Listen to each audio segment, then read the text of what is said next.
Hello, everyone, and welcome to another Tower Babble podcast. As always, I'm Julian Meush. I'm joined by Axel from the Daily DVR podcast. Hey, how's it going? Long time. Yeah, it's great, man. I am super excited to be here with you today. We got a Oscar co-production, and this is going to be awesome, baby. Yeah, the Oscars are obviously a confluence of, all the work it takes to make a movie, right? And so what we're doing is just doing a confluence of podcasts for all the work it takes to make an Oscars preview show. So, I'm excited. Obviously, if you've been listening to the ToB stuff for a long time, you know that we've been doing Oscar shows for a few years. I want to say at least 4 years, maybe longer. And the style of it typically changes from year to year, but we have a couple things in the way we do it that stay the same. And one of the things that we're going to do here on the show is we're going to talk about the Best Picture nominations, and we'll just touch on them. We're obviously not going to do in-depth reviews or spoilers on any of those. And then we'll do our picks. And the way we always do our picks is who we think will win. So who do we think it's your best prediction for what the Academy will select. And then who you think should win, which of course is a review of your taste, right? So who you think should win based on who your favorite picks out of those are. So it's two different kind of feels, and I think it gives a good gamut of the Oscar stuff. So before we get into that, Axel, do you want to introduce your show? So I already done mine. So why don't you introduce your show and where you can find your stuff? Because it's going to be on both feeds, right? Yeah, definitely. Yep. It's Daily DVR and DVRpodcast.com. We just got off doing True Detective Night Country, which brought in a lot of new people. Oh, that's great. We just liked it? Yeah, I loved it, man. I really did. Me too. Me too. I didn't really understand the hate going on for that show because I thought it was a well executed season of True Detective. There's a lot of guys in this world, Julian, when they see like two women and they're like, "Oh, it's woke. Go ahead." This is just a reactionary world we live in, and it's a little unfortunate. Of course. I thought it was great. I thought it was a really fun season of television. I watched it with my girlfriend. We both really enjoyed it. So glad to hear that it was success for you. And speaking of plugs, I'll quickly plug something. We're in the midst of doing on our kind of sister show or spinoff show. It's on the same feed, so if you're listening to this, you can find it. But we are reviewing and recapping The Bad Batch. So Star Wars is in the midst of their animated season. They typically do one or two of those a year. This is the final season, so the third season of The Bad Batch, which is, in my opinion, a culmination of everything they've done through the Clone Wars, or Lucasfilm Animation has done through the Clone Wars, Rebels, and then through into Bad Batch. And it is beautiful. The animation is gorgeous. The storytelling is very strong, and it's being set in an interesting time period. So it's a very fun show. It's really fun to break it down. I'll actually be doing our live recap. So we record live Thursday evening Central around 7:38. And then the show posts on Friday. So that'll be recording this on a Thursday. So we'll be recording that live tonight. But you can find us at YouTube and Twitch for the live shows there. So yeah, we're excited about that. Do you watch the animated Star Wars stuff at all? I'm a little off and on with it, and I actually have listened to you do your podcast on The Bad Batch, even though I haven't watched it. And I think at some point I will go watch it. It's like a tone thing for me. Cartoons are often too frenetic, and I just it's like too much. I like the stuff when they're talking, and I don't like it as much when they're battling and the action happens. But I do dig it, and I love hearing you talk about it too. Well, I appreciate that. I would encourage you, if you have a chance. It's very good, and it deals with. Oh, I'm not going to say heavy themes because it is ultimately still Star Wars, but it is dealing with interesting concepts around, the clones and what do you do when you're done with them, and then what's that mean as an individual and all that stuff. It's really interesting. So, highly recommend checking that out if you haven't done so already. So, all right, that's enough preamble. We have lots to cover. Let's just jump right into this. So let's start with, as we have typically done in the past, with just walking through the best pictures, and we could do that in alphabetical order. So there's no right. So there's no bias involved. So We'll just start with American Fiction, which is I really crammed, I guess, for this exam, for lack of a better word, because I watched most of these Best Picture nominees over the last week, with the exception of a few that came like that I saw in theaters, like Flower Moon and Oppenheimer and Barbie. But generally speaking, if it wasn't one of the high headliner names, I watched it probably within the last week. So a lot of things fresh in my mind, but also sometimes, just quick warning, but there's that many movies bouncing around my head, I might confuse a couple things. So if I do, just feel free to correct me and we'll just quickly move on. So let's start with American Fiction. This is directed by Cord Jefferson. Stars Jeffrey Wright, Tracy Ellis Ross, John Ortiz, Keith David, Issa Rae. It's Sterling K. Brown. Really stacked cast. Yeah. However, and actually, I'm a big fan of Jeffrey Wright personally. I love him in basically everything I've ever seen him in. That being said, I didn't really love this movie, and I know this is an adaptation of a novel, and I kind of feel like I know what they're going for, which is this like larger than life story. But ultimately, it's like so busy. So many things are like, you could make a movie about any one or two of like the kind of ancillary subplots happening in this movie, but this movie has like 14 movies in it, and I feel like it's just too busy for its own good. That's my kind of just overall opinion. Like, we're talking like, okay, so we have a gay brother, we have a dead sister, we have a like the list just goes on and on and on and on about like all the things that are affecting Jeffrey Wright's life. Yeah, there's a lot. And it I agree. It just feels like too much to feel believable. At a certain point, it just feels like this feels like you're right. It's called American Fiction for a reason, but at the same time, I like us if we're going to tell a story like this where we need to connect with people on an emotional level. It just feels like we're overloading a little bit. You know what, Julian? That's a very interesting take. My experience in watching these films, I was able to watch all of them at home and on my TV, chill, take my time. So I don't have the same cramming feeling. I watched American Fiction a while back, kind of my wife and I. It all started a couple of months ago when I watched a film that I think was snubbed. We don't have to get too into it, but May December was one of my favorite films of the year. Interesting. Okay. I thought it should have been up for Best Picture. And that started, hey, I'm going to watch them all this year, because I haven't done that in a few years. It's always a fun exercise. It is. Challenge. It's great. I feel like it's it's fun to do it with your girlfriend or boyfriend or whatever, 100%. your significant other. So it makes watching the actual ceremony, and not that many people watch it ultimately anymore, but I enjoy it. Yeah. But it makes watching the ceremony much more fun. It does, because you feel much more invested in it. And like, it's not possible. Like, if you go through all of the, it's not to say it's impossible, but it's challenging. If you wanted to watch every movie nominated in every category, that's a lot. Even 10 movies is a lot. I feel like if you haven't, oftentimes if you're lucky, the Best Picture nominees have 5 movies that went to theaters that were popular, and then 5 that you've probably never heard of before. And this year, I feel like it was more weighted towards a lot of movies I hadn't really, heard of or seen. Okay, interesting. Versus movies that I'd already seen or heard of. And so I had a lot of extra homework to do this year that I have in previous years. And I have to admit, I didn't finish the Zone of Interest.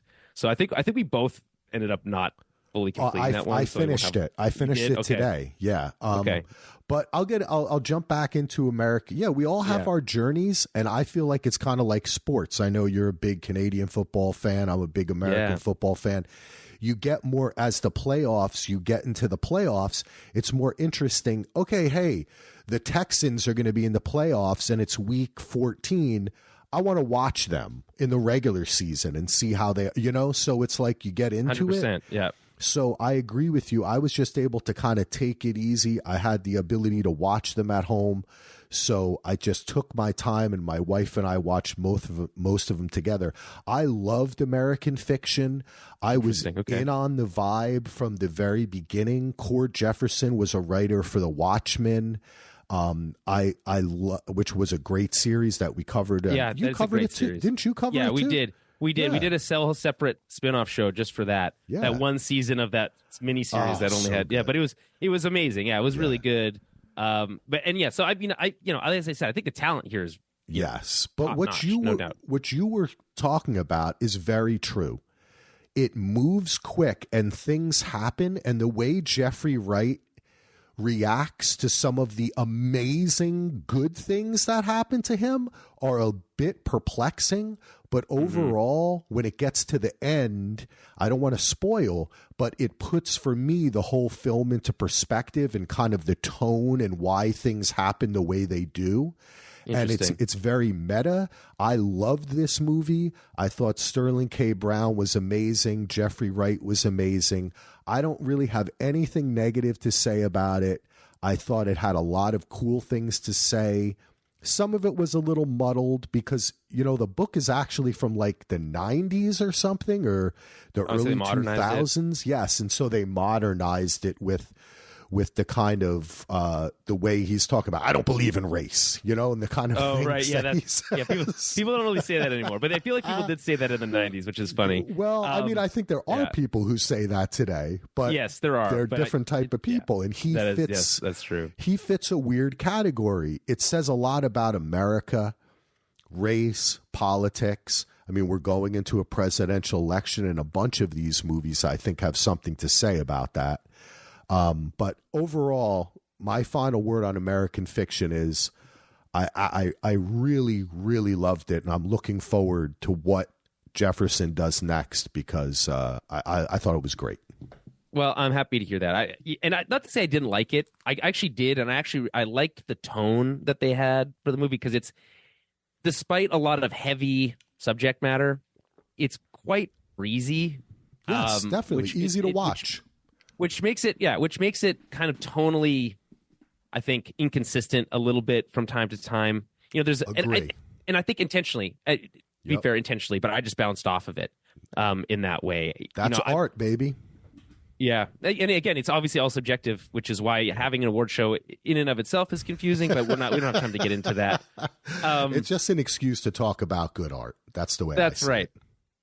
So, all right, let's move on. Next up is Barbie, and I feel like you want to start with this one because I feel like you have stronger opinion on this one than maybe I do. I don't know. I don't know. I think. Well, I don't know. We'll find out. I think so. But why don't you jump into Barbie first? I liked Barbie. I thought it was fun. I mean, Greta Gerwig, I have been a fan of her since the Mumblecore days. So I have always people don't realize that she was the crush of film school nerds like myself in the early 2000s, and especially if you're like in New York.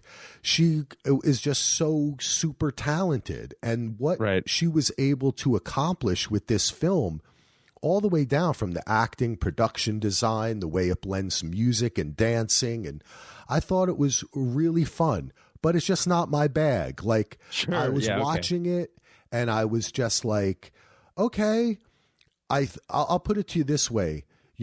I came up, the reason why I'm doing these podcasts, I was an editor and a cameraman for a long time, and I love the art of film, and one of the basic tenets of editing and shooting and directing and writing is show, don't tell, and Barbie is all tell. Like, they literally say, she's like, I feel the patriarchy. Or, you know what I mean? It gets a little one note-ish. And I would agree, but I think the showing of what they're showing is so fun that it creates that part, a little, like this like dichotomy of heavy and complex, potentially sweet and sour. It's like matter. Power pop. Yeah, it's like a power pop song. It's like listening to Big Star, Jellyfish or something, where the music is poppy and then you listen to the lyrics and they're like ultra depressing or right? Like, that's kind of what this is, a power pop. It's actually funny.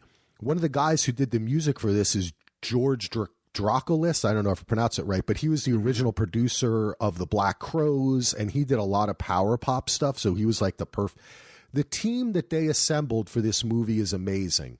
But for me, it was kind of funny. I got the point, and I I have to admit, I was vacuuming for a bit of it while I was watching it. Well, like I just got up and I was like, okay, I get it. Like it just didn't hit me. And you know what? That's okay. I'm a dude. I think it really was a woman's film. Yeah, And I think they have a challenge.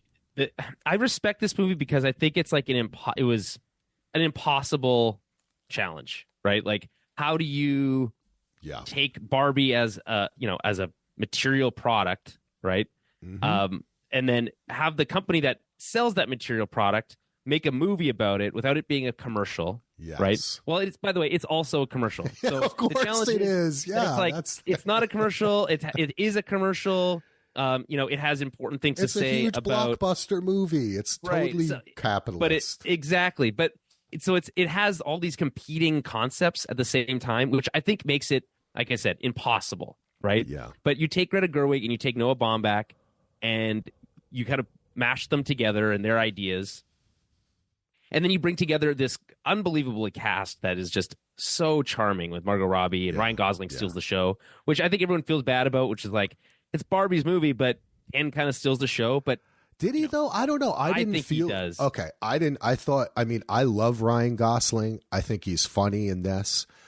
But I felt like, to me, America Ferrera stole the show. I think that she was the part of the film that I connected with. I happen to just love her too, going back even to the Ugly Betty days. But in general, good movie, not really my huge bag. Did it deserve to be even like not? This is one of the ones where I'm like, a best picture? I don't know. It does feel like one of those, like, well, we have 10 spots, exactly. So we need to fill it with stuff. Yeah. Yep. I think that's fair. I think it's probably there because it has that cultural cachet. And, definitely. Oppenheimer and Barbie are kind of now joined at the hip. So, and be honest, like, so we haven't, Oppenheimer's after the next movie we talk about, but I did a pilgrimage to the nearest IMAX, a full real IMAX. I heard this story. I remember this. And to see Oppenheimer. And as part of that trip, obviously it's a Barbenheimer trip. So we went to see Barbie that same, we drove the 5 hours. That same night we went to see, and it was a rigmarole getting the tickets for that, because I don't know. I don't want to get into that. We don't have time, but it was a pain in the butt. And then, I like the use of the word rigmarole, though. That makes it for me. I love a good rigmarole. Me too. Anyway, we saw both those movies. We made T-shirts, Barbenheimer T-shirts, and it was really fun. It was like a whole event. And there's a reason why they both made over $1 billion, and it's because of that. Again, that kind of unique lightning in a bottle cultural moment, and that's why Barbie's here. I'm not entirely. Again, we both agree that it's a good, fine enough movie. Yeah. It does feel a little bit out of place against things like Anatomy of the Fall, for instance, or Past Lives, so like some of these others more quote unquote serious movies. Wait, I just realized Poor something. Things is here too. What kind of alphabetical order? Because we jumped over Anatomy of a Fall. Oh, sorry. You're right. I just realized that. It fell. It's going. My list goes like there's two columns, and it's going back and forth. It's like it's in rows, and that's why I missed that. So let's do Anatomy of Fall, and then we'll do Holdovers, and then we'll do Killers of the Flower Moon, and then Oppenheimer's way later. So that's my bad for missing how alphabet. It's like Westworld, man. It's been a while since the spiral. It's been a while since I watched Sesame Street, obviously. Okay, so let's do Anatomy of Fall. That's the one I watched just the other night. Anatomy of Fall is, I feel like, such an interesting movie. So two things. I think it's interesting that we have two foreign films. You could argue almost three if you want, but it's two really that are nominated for Best Picture. I think that's a step forward as far as I'm concerned for the Oscars in general. You know what, Julian? You're a Canadian. I'm an American. And as an American, there are certain people who get pissed off about this shit. And they're like, the Oscars are for America. England has the BAFTAs. Canada has this. That. I say, no, I agree with you. I think that they should eliminate the foreign film category. I think the Oscars should be the world, the entire world. I agree. and it's confusing because you have the international feature film category. It doesn't make sense to me. And then you also have the best picture where foreign films can be included.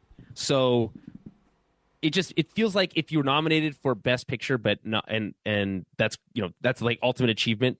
But if you're nominated for best foreign film and not best picture, it feels like a slight. Yes, it's weird. I don't feel like you need that. You could make the same argument about best actor, actress, but I feel like what you have there is the opportunity to celebrate more movies, and you can make the same argument with the foreign film, which is just the opportunity to celebrate more film.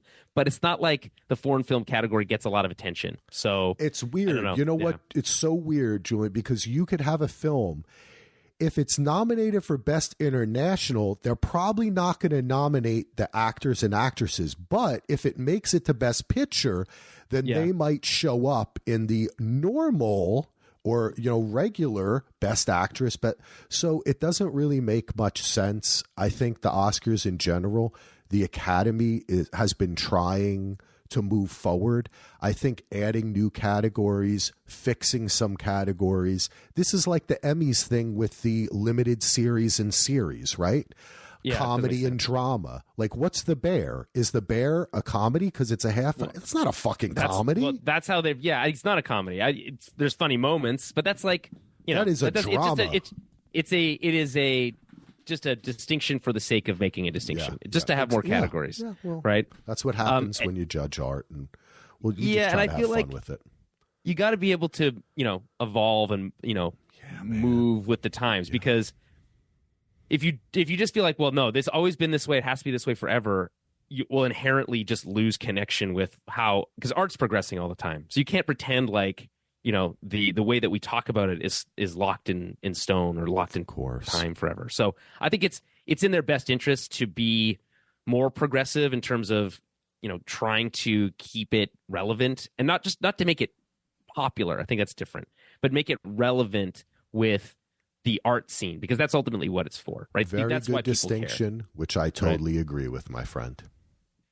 Okay, so all right, let's talk about Anatomy of the Fall. I'm just going to read the log line here. So this is again, an international film from France, and a woman is suspected of murder after her husband's death. Their half-blind son faces a moral dilemma as the main witness. And I think that log line does enough to explain what this movie's about, because ultimately that's just what the movie is. It's only about that. Yep. And it's a really fascinating mental exercise, I think. It asks you to understand, or it challenges the viewer to understand the distinction between what is true and what you can prove, or how the law works, right? And though this is set in France, I think you have a pretty good understanding of how the court system is. Well, that's one of the fascinating things about it is, I mean, it's half a courtroom drama. Like one of the best courtroom dramas I've ever seen in my life. I love so this fascinating. movie. Yeah, I absolutely love it. And again, not to spoil anything, but it's the movie's not trying to say here's what happened and then exploring all the ins and outs of that courtroom drama. It really is more ambiguous than that, and I think that's for its own good. I feel like it's primarily a mental exercise in, okay, if I was in a similar scenario, if I was in this position, how would this all go down, right? And that's kind of how I kind of put myself in her shoes. I think they do a really good job of kind of, especially later in the film, exploring the dynamic between her and her husband, which is kind of left intentionally ambiguous, again, also for most of the film. And then it does this really interesting thing where it reveals information in this kind of slow drip, and only as the viewer needs to know it, right? So it leaves you feel like almost like a jury on the case for parts of it. Yeah. Despite being close to the main characters here who are involved in the case, you have this distance from the actual event itself, and then you spend a lot of time with the kid, but not till later in the movie when he becomes a bigger part of the trial itself.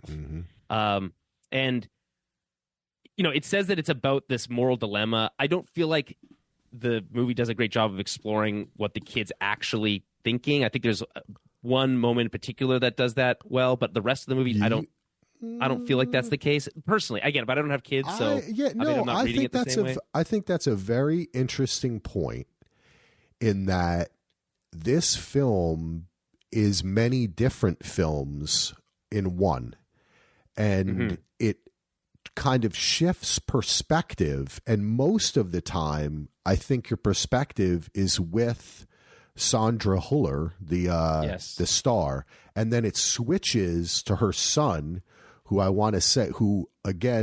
think there's two people in this film. His name's Milo Machado Graner. Okay. And there's it might be Graner, might be Graner. You're right. I was thinking French, of Adrian Grenier. I didn't know which way to go. Got a little entourage in there. And now for me, he should have got if I look at the best supporting actor, I don't know who I'd take out, but the kid was amazing. Also, no disrespect for the kid's performance. I thought he was great. Yeah. He was great. But really is the prosecuting attorney Antoine Renards, who is fucking spectacular. I love this film. Now, again, I'm a film nerd.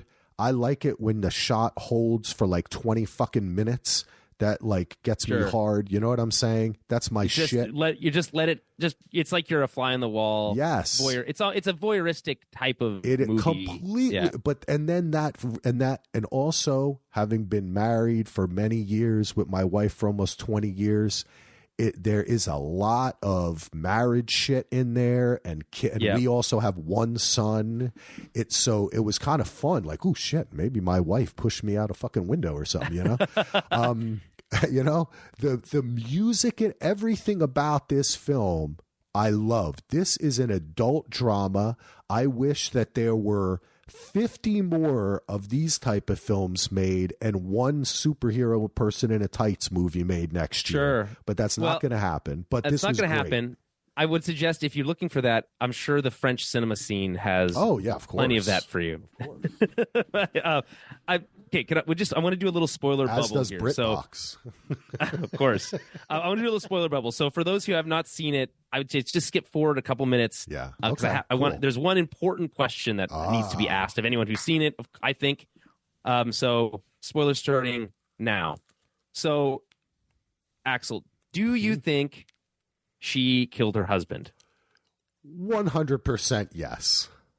Interesting. She pushed that motherfucker out the window, lied the whole time, and in the end, her son decided, I'd rather have a life with my mother, even if she killed my fucking father, who we both knew was maybe, they were a little unhinged. Though she is too, he created his reality. And I think that's the conversation that you point out that he has with his guardian. And it kind of becomes his movie at that point, right? And he makes the decision.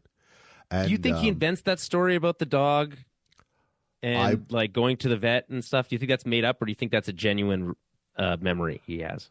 When that kid was talking, I love how when they show during the trial, she keeps on looking at him, right?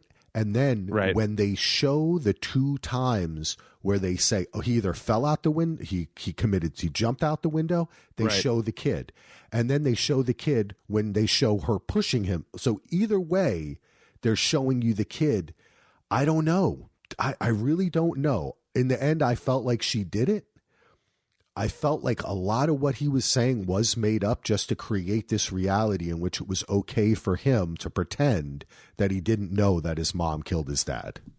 But he also then poisoned his own dog, which doesn't seem like something that, most kids would do just for their mom. You know what I'm saying? It's a weird thing to do. Yeah. What makes the movie fascinating is that they're able to weave that without revealing one way or another. What did you think? Which it is. At the end, I was convinced by the kid's story and by some of the holes in the physical evidence side of things. Okay. That said, he must have, quote unquote, been pushed or hit in the head before he fell out the window. It just feels like there's too many. And they're like, well, it's easy to.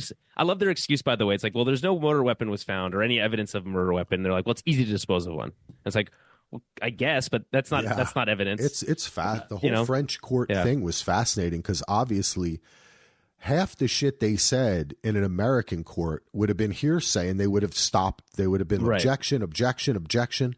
But you can argue differently in the French court, I guess. Well, it makes it much more cinematic. I'll tell you that. Again, I don't how realistic it is. I don't know. Yeah, I know that it's certainly entertaining. Yeah. And I don't know. I just felt like once you have that reveal of like where the husband's like mental state is. Mm-hmm. I just feel like he is pretty unhinged at that point. He carries a lot of bitterness. I don't know, so like the whole thing was very French. Yeah, right. It was, and it was beautiful though too. If are we out of the spoiler part now? Yeah, we're out of the spoiler. We're out of the spoiler in the Alps. Part. Yeah, what beautifully shot, so moody and elegant and confident. This movie is really fantastic, and it was just my kind of movie, and I could tell immediately. I just really loved it. Yeah. Okay. So let's get into. We have to keep the pace up here. So let's go. Let's go move on to the holdovers. Okay. The holdovers. So the holdovers, I feel like. I don't know. This is maybe just me, but I feel like it's getting it got a little bit more buzz than some of the other picks on this list. Maybe specifically because Paul Giamatti is, a well-known and well-liked actor, right? So Holdovers is directed by Alexander Payne, written by David Hemmingson. I don't want to be reductive, but it certainly has a Breakfast Club-esque feel to it, in my opinion, for parts of it. And genuinely loved this movie. I thought it was very fun. I think it's just a fun moment to be able to just have a slice of someone's life. This like kind of important time in someone's life where they have to make a big decision. They have to kind of stand by their morals. They have to kind of grow out of the sticky part of their life that they were stuck in, right? Mm-hmm. And do something and connect with people. Mm-hmm. And it explore. That's just what the movie is. It's exploring that. And there's this whole piece of, obviously, a main piece of this about kind of the connection between a student, a young man, and an older man, a teacher, right? Mm-hmm. And I think, I think most people, if they went to school and weren't homeschooled or anything like that, probably have an experience where they had some type of connection with a teacher as a mentor type of figure in their life, right? Definitely. I certainly did. I think a couple times throughout my schooling, and funny enough, it seemed to be always. I'm a grown man now, but as a boy, I connected with the male teachers more. I don't know if that's why that might be. Who knows? But in this case, that's the same kind of dynamic in this movie, and so I had a lot to relate to in this. Obviously, I've never been to a private school. Oh, I have. This was. I went to a private Catholic high school in New Jersey. It was not you didn't sleep over. It wasn't a boarding school. It wasn't a boarding school, but the campus was very much like this. Okay. It was taught by Brothers of the Sacred Heart, and this was really, I had teachers like him, and I love this kind of shit. And whenever there's a boarding school involved, I'm down. I'm there, right. Man. I love education and everything, but this movie, the way you described it was very well. And there's also, though, don't forget, there is the mother and son connection here, which is obviously absent in the case of the Divine Joy Randolph character, and her son has died. She's great, by the way. I love her in everything that I've seen her in. I think she's so charismatic. She's amazing. I love her too. It was a really heartfelt film. It was really touching. It was really funny. She's great. Paul Giamatti's great. And of course, Dominic Sessa from New Jersey, where I'm from. The kid is fucking tries out for it because he went to school where they were going to shoot it. Okay. And out of nowhere, he had just acted in plays. He didn't have an agent, nothing. This was a raw audition that he's good. Was just a kid, and he fucking killed it, man. I'm watching this movie with my wife, And I kept on saying to her, I was like, everyone keeps on talking about Paul Giamatti and the weird eye and everything, but this kid is amazing. And I loved him. I agree. And not to say I don't like Paul Giamatti in this role. I do. I just feel like he's not doing anything like that. Yeah, it was typical. That's a Paul Giamatti role if I've ever seen one. You know what I mean? Like he was playing Paul Giamatti in many ways. Yeah, and that's okay. Yeah, the weird accent and yes, sir. Like the way he has it's kind of what do they call that? The Northeastern or something? Yeah, that Northeastern, which is like a mostly dead accent. But he's got the hoity-toity prep school thing. He's kind of stuck in like living in a world that doesn't exist anymore. Yeah. I have a certain respect for people who want to hold on to, a more civilized age, but it's a fun movie. It's great. I feel like it's again, it deals with some serious topics, but I feel like ultimately it also feels fairly breezy. It has a good. I think it has a really satisfying ending. It's uplifting. I think it is probably if I'm looking at the list of movies, it's actually to me probably the most uplifting film in any of these 10. Pretty low bar, I would say. Yeah, that's pretty true. That's true. But Barbie's pretty uplifting too. So it's like it's on the. Yeah, I don't know. Yeah. Barbie is uplifting. You're right, but this really, I don't know. I really enjoyed this film. It was fun. It's got that kind of feel to me of, just the time period and everything, at my age, this would be a film that I would have seen growing up. It has a throwback quality to it. And it's of course reuniting Alexander Payne and Giamatti, and he never got the nomination for what's the name of the drinking the wine movie? Oh, that they Sideways? did together. Yeah, No, Sideways. Sideways. He never got the nom for that. So people feel like that's movie. That's funny. The wine. Which I like this one better, I've never seen Sideways, to be honest. Oh, you should. It's great. I'm sure I would love it. It certainly came out in a time when that movie did not appeal to me when it originally released. I think it would now. Anything else you want to say about the Holdovers? Yeah, okay. No. Let's move on to Killers of the Flower Moon. Yeah. And not much. It kind of speaks for itself in a lot of ways. Obviously, Martin Scorsese. Really, I'm not going to say he's at the height of his powers. I just feel like he's at the point in his career where he doesn't care, which is a really fascinating time for an auteur like Scorsese. Yeah, right? He sure doesn't care. Neither does Schumacher or whoever you pronounce Thelma, his editor, because I don't know. Did you like this movie? Are you a fan of Killers of the Flower Moon? Yes, I did. So I did like it a lot. And I think part of it is because it does a really great job of placing you in that time and place. And I think there's talk about there's some things that speak to the modern age. And I think this is another movie that does that in a really good way, in an interesting way, because it explores this idea of entitlement in a really, I think, deep. The whole movie is basically about entitlement, and as Canadians and Americans are coming to this, to the new world, quote unquote, and there's been some terrible things done to Indigenous people in North America. Yeah. Well, really everywhere on the globe. All over the world. Very few exceptions. And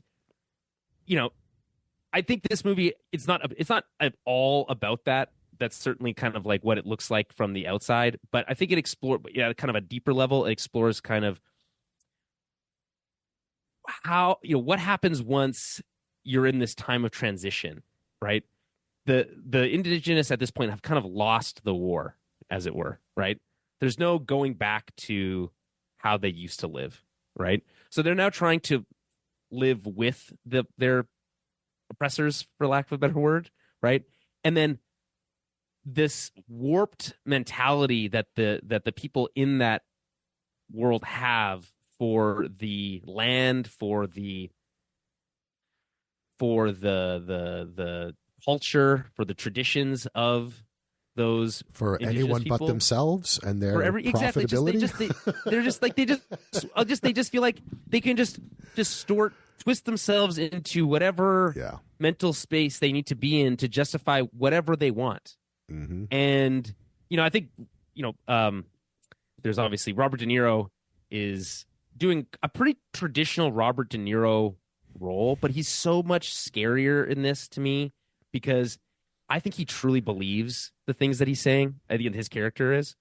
And I'm less convinced on Leo because I think he's just his performance, which I think is good in this movie also, which makes it good, is that he's really playing an idiot. And he does such a good job of embodying kind of someone who's easily seduced by someone like a Robert De Niro, right? Mm-hmm. And ultimately, Lily Gladstone, she's been nominated for Best Actress in this film, and I think she's deserving of an award. I think she's great in it. I think there's not enough of her, which I think is the biggest criticism I have for this movie, which is that it's so much of it is told from the perspective of Leo's character that they changed the whole thing, right? You know how this was originally supposed to be done. Please enlighten me. The original story had the FBI character. Oh, right. Jesse Plemons' character. Who's so good. I love Jesse Plemons, by the way. Who doesn't enter until there's like a half an hour left in the movie. Yes. I just have to say, I was very nice. I was silent. And I think the things you said about this film, I agree with. And I think that the production value, the professionalism, the design, the acting, everything is fucking top notch as it comes in the world. It is fucking Scorsese. This man is one of the greatest directors of all time. But I did not like this movie. I think it is a bloated mess. I think the story doesn't make any sense. I think at times it has a dreamlike Lynchian quality to it. At other times it just stumbles and ambles along and feels like a frickin' ABC after school special trying to teach me shit. It's like they build this up. Who's doing the killings? I wonder who it is. And then all of a sudden they're like, oh yeah, it's Leo. It's not. But we knew that already. I think we knew it. But I just feel and honestly, as far as Lily Gladstone goes, if she gets an Academy Award for laying in a bed and acting sick, then bully for her. I'm all about representation. I think it's fucking awesome that this film makes an effort in some way, though I think it's totally failed as well, in showing the Native American community, indigenous community. But I don't even think it succeeds there. I think they should have stuck with the original story, and it's an FBI mystery told from the perspective of Plemons, and we don't get into all the shit in the village. We see it through his eyes. Ernest was, the Ernest character, the best part for me in the whole movie is when they're sitting there and he goes, Robert De Niro's like, Ernest, what you think about women? You like women, right? And he goes, they're my weakness. That's in me. Let me tell you something, man. When Leo did that shit, I was on the floor. My wife had to pause the movie. I had to catch my breath because it was so funny. And there's no humor. And Scorsese is so funny. What makes Goodfellas amazing is how funny it is. It's a fucking half comedy. You know what I'm saying? Like, I just really dislike this movie on all accounts. It took us like 2 or 3 sittings to get through it. I watched this in the theater. And I don't think any of the... And I really find all of the kind of... how this is some exploration of indigenous people to be garbage. This is a movie really, about 2 white guys. It's not. That's what I'm saying. It's not really about that. I think what it's trying to show you is it's trying to put a mirror up to America. It's about 2 guys hamming it up and a guy who's really old and needs an editor. But I love you, Marty. Fair enough. Now, wait till we get to Oppenheimer. Yeah. Okay. Oh man, okay, I'm looking forward to that. All right, so let's move on. Let's go to Maestro. Go from a movie that you didn't like, or that from Good. you, from a movie you didn't like to a movie that I did not like. Oh, really? Okay. I have, first of all, I have no real connection to this.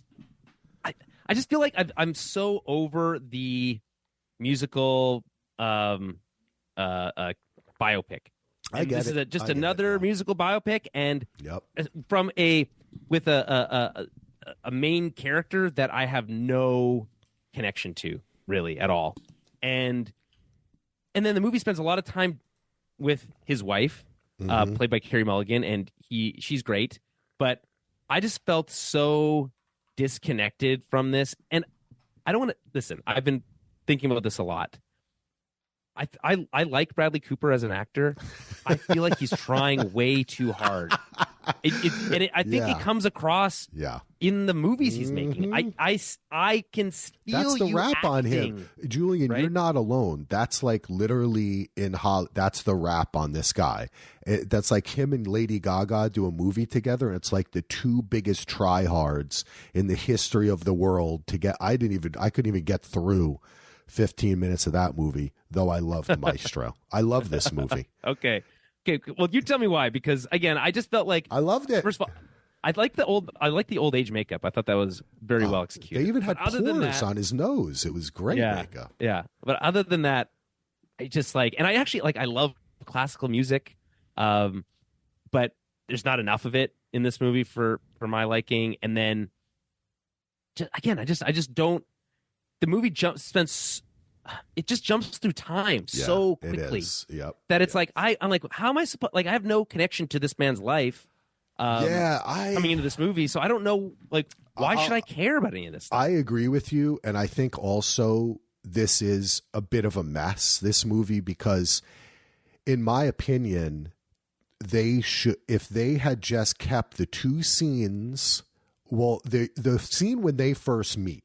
And then they go to her theater, and then the scene. That's a good moment. And then the scene where they are in the bigger theater, and the sailors are there, and it's all about the pull of his being either gay or bi or straight or what kind of light, right? Sure. Like who he is, and then her accepting that.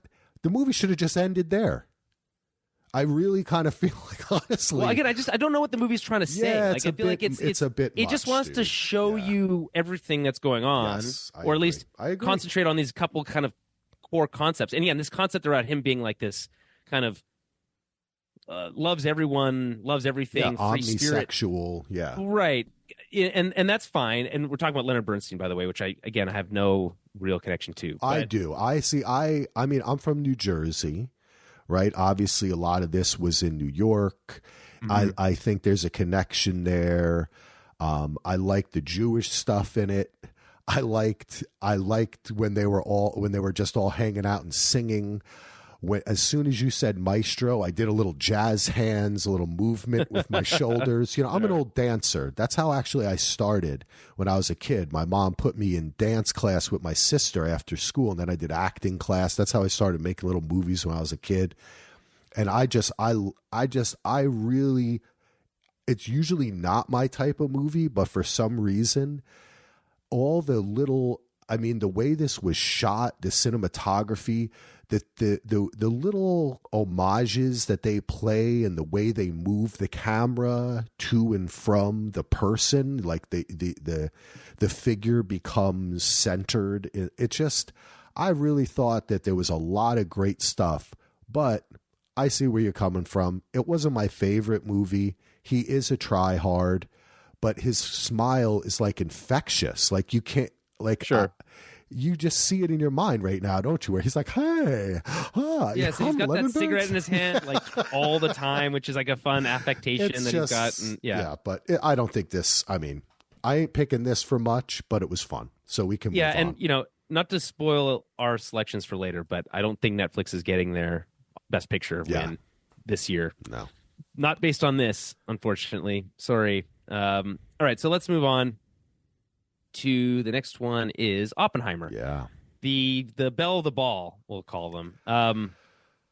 All right. So as I mentioned already, I went to I already talked about the trip and all that stuff. I saw it in 70 millimeter, IMAX on film, and it was 35 millimeter is stunning. This is not a movie that you quote unquote need to see in IMAX, but having had the chance to see it in IMAX, it really had an impact on me. This movie, and I've reviewed this like the movie several times. I did it with my best our favorite picks of the year. You love this movie. I think it's a great movie. Okay. I think it's a great movie because and for kind of one basic reason. And it's not because I love Cillian Murphy's performance, which I think is great. Or is it Cillian or Cillian? I actually don't know. Cillian. Do you know? Yeah, Cillian Murphy. Okay. So, or really any of the stacked cast that's here, Emily Blunt or Matt Damon or Robert Downey Jr. or any really Alden Ehrenreich. Literally everybody who's on film in this movie is like, what a cast! It's unbelievable. But and that's not the reason I think it's a great. They're all doing great work, but that's not why. The reason I think this is a great movie is because this is the first time I ever was able to understand, as someone who was born in 1989, in a post-atomic world, right? And most people, by the way, today were born in a post-atomic world, and I don't think we can truly grasp what it means to go from a world where there was no conceivable way to destroy the Earth to now we live in a world where, we can destroy the Earth at any moment if someone's having a bad day. And I just think that I felt the weight of that. I felt the weight of it, the clarity of like the enormity of the decisions that they were making, the work that had to be done in spite of these moral quandaries, which of course still exist today. So it just gave me, and I haven't seen it, this is not true for a lot of movies. It gave me a new perspective on the world that I live in today. And that is, again, not something I have the ability to say about really anything. So that's why I like this movie. And I think that's why it deserves probably Best Picture. And Nolan, as a creator, has his flaws, certainly. But I think this is such a, from my perspective, for him, subdued in it's not about the plot, it's about the people largely, and I think that's like a really strong step forward for Nolan's career. This is a win for me, and we'll talk about it with the picks, but I think it's being obviously heavily favorite for Best Picture, and I heavily agree. You can hear me chomping at the bit. I respect everything you said. And that perspective is very interesting to me, man. And that's why I do these pods. And I love talking about film and art because I will give you a little background in that soon after World War II, my grandfather helped build, he was the architect's foreman for the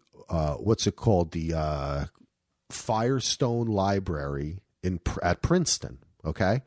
And he lived at Princeton for 3 to 5 years in preparation and the building and after the library was built, as he also lived with my grandmother. Okay. But he spent a good part of the week at Princeton living in Albert Einstein's apartment with Albert Einstein and Oppenheimer. They were best friends. So my grandfather's two best friends for a period of years and after were Oppenheimer and Einstein. Oh, so I have 3 degrees of separation from Oppenheimer. There and you go. That's I have nothing to do with it. I never met my grandfather. He was dead by the time I was born. So, but because we are all families and our lives are just movies that we create, right? I grew up hearing stories from my mother and my father too, because my father loved my mother's father. My grandfather is very close with him, about Oppenheimer and my grandfather and their relationship and things he told him and all this kind of shit. So I was a bit jaded, perhaps, going into this film. A big blockbuster by Christopher Nolan about Oppenheimer. But then Cillian Murphy, I fucking love. The Wind That Shakes the Barley is I fucking love that movie. I mean, I'm Irish. I'm also German, as we'll talk about in the Zone of Interest. But I did not like this movie. I thought the beginning of it was fun, very blockbustery, biopic-ish. Cameos abound, everybody chewing up scenes, Matt Damon and Emily Blunt with a cigarette or whatever. And then the thing you're talking about is that it changes your perspective. So then we spend an hour in some stupid mystery of what Robert Downey Jr.'s character did to besmirch Oppenheimer. Sure. That was such a Look, Oppenheimer did not spend his years after the war concerned that he didn't get enough credit for murdering hundreds of thousands of innocent civilians in Japan. Sure. I don't mean to get too political here, but it was so Hollywood. And yeah, but I didn't take that last. Sorry, not to interrupt. Oh no, that's it. No, I'm going bit off. Wasn't. Yeah, go ahead. No, that's it. That's okay, I was just saying. I just feel like I didn't feel like that last so. The structural element of the last quarter of the film is this like post-war indictment of it was Oppenheimer. Weird, but man. I didn't take it. I didn't read it personally as Oppenheimer looking for more credit. No, I agree. I don't think that's what they're looking to achieve there. That's a good point. That's it. But I felt why are they never like we're going to talk about the Zone of Interest, which is an adult film about World War II. And honestly, I maybe call me a snob, but I feel like Oppenheimer is like the McDonald's version of World War II. I mean, I'm a little bit older than you. I'm going to be 50, but I grew up well aware of the fact that they thought they were going to set the world on fire. I grew up well aware. I had good history teachers. Sure. I don't think people do that. I went under a desk and hid from the nuclear. We did nuke, you know. So, do you think that was going to? By the way, do you think hiding under the desk was going to do anything? Yeah. They still had you do it, and it freaked you out. You know. Yeah. So I just felt, to me, and I get a little incensed just because I love Christopher Nolan. I think Tenet and Inception, Memento are amazing films. I think that this is like Interstellar for me.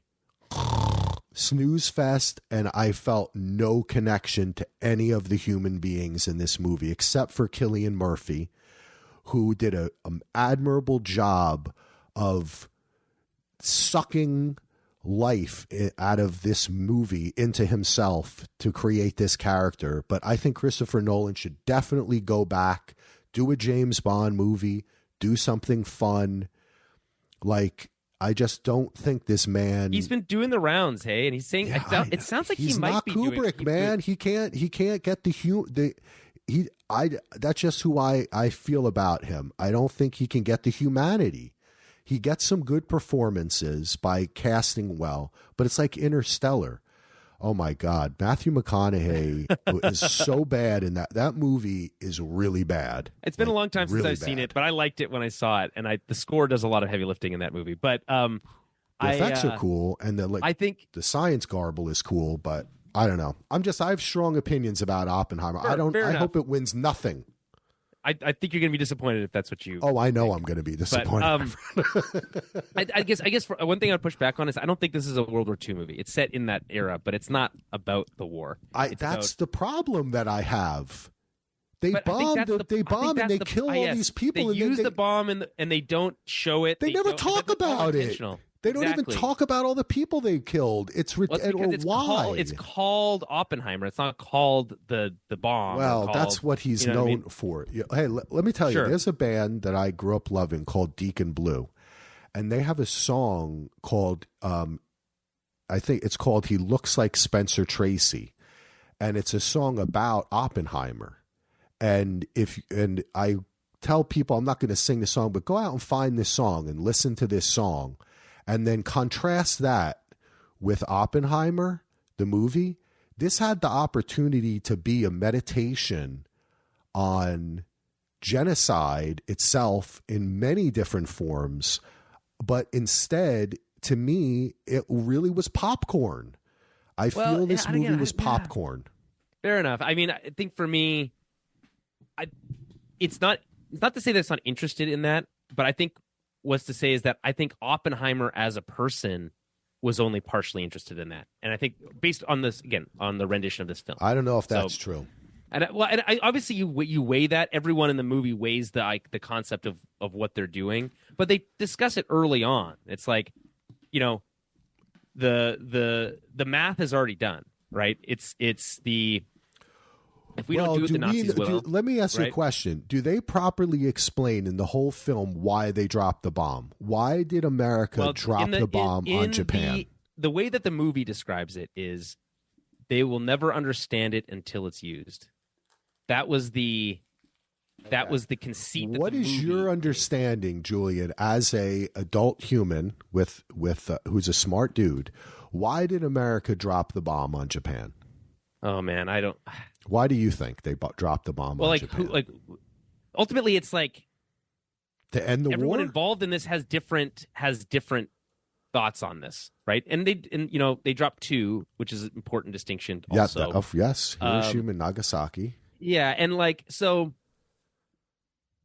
I think the political reasons are probably different from the military reasons, and different from the scientific reasons in used here. And there really is no scientific reason to murder millions of people. But what I'm trying to get to is we could have an interesting discussion, right?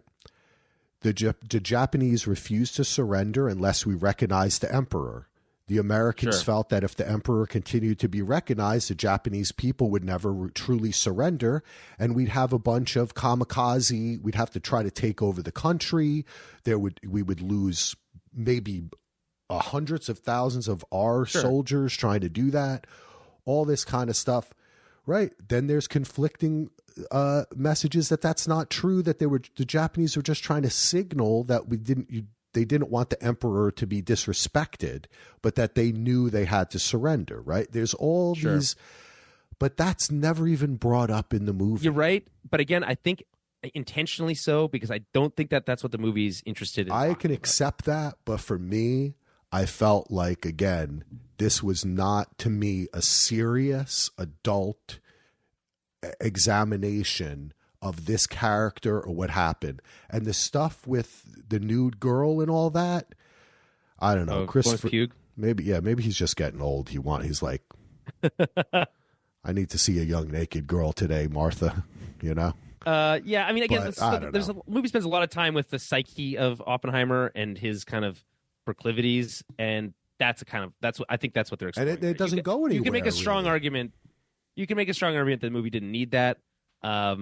But I'm okay with it if it went somewhere. Nolan doesn't necessarily understand people well. That's what I'm saying. Exactly. Which I know that's what I'm saying. This is a strong step forward for him because this movie is about people. Well, I grant you that. It was a good old college try. As Paul Giamatti's character would say, congratulations, you failed. Okay, let's move on to Past Lives. Past Lives is directed by Cillian Song, written by Cillian Song, stars Greta Lee, Teo Yu, and John Magaro. I watched this one last night. Me too. Fresh on my mind. Yeah. And you know, honest, I didn't love it. I didn't hate it, but to me, the only way I can describe this movie is an exploration of middle-aged angst. It has all the trappings of someone who is in their mid-30s, early 40s, grappling with their, what could have been, the what ifs of their life, Oh, those yesterdays. Exactly. And I have, I'm quickly approaching that era of my life, and I had some ability to connect with these characters, Greta Lee and Teo Yu's characters, Nora and Hay. But I just feel like ultimately I feel like it's just not that great. It's like it's a fine movie, but it doesn't really exceed beyond that it doesn't reach. I don't know, to be honest, not to sound crass, but I don't know why this movie was nominated for best picture. We're gonna kind of agree here a bit, pal. Okay. This movie made me really cry at different points, and it really kind of it did open me up. I felt the performances, especially by her ex-boyfriend, who I can't pronounce his name correctly. You did a pretty good job of it. Tae Sung. Yes. Yeah. What an interesting film, because what this really does is a great way of someone saying, hey, I want to do a rom-com, kind of a dramatic, maybe dramatic a little bit of comedy, because it is a funny movie, but I also want to update it, but I also want to put a twist on it. So it has like a Skype relationship. It has it has distance. It has that middle-aged thing you're talking about. It has the art versus the business thing, right? It has the immigrant story in it, which I felt was really touching, but not overwhelming. It was just her story. Yes, I like that. Mm-hmm. But you're right. It is a very inventive, smart, well-acted, beautifully again, New York. I mean, I'm from Jersey. I lived in New York for a while. It does make New York very, very pretty. Very Woody Allen, okay? I'm a huge Woody Allen fan. Woody Allen is one of the greatest directors in the history of cinema. Unfortunately, not the best guy. Yeah. That is for another time. We could say that about many of the people that we've mentioned today. That's true. But as far as this really, I heard the Manhattan music at different points when this movie was playing, because it feels like that to me. But you're right. It's not really a Best Picture worthy film. The acting, I think Greta Lee this is the best thing I've ever seen her in. I've seen her in a lot of stuff. Yeah, not nominated for this, by the way. She doesn't get a nom. That's okay with me. Here. That's okay with me. I felt she was I felt really the boy. Well, she won an Emmy this year already, so she's doing fine. Good. She is very talented and really holds the film together.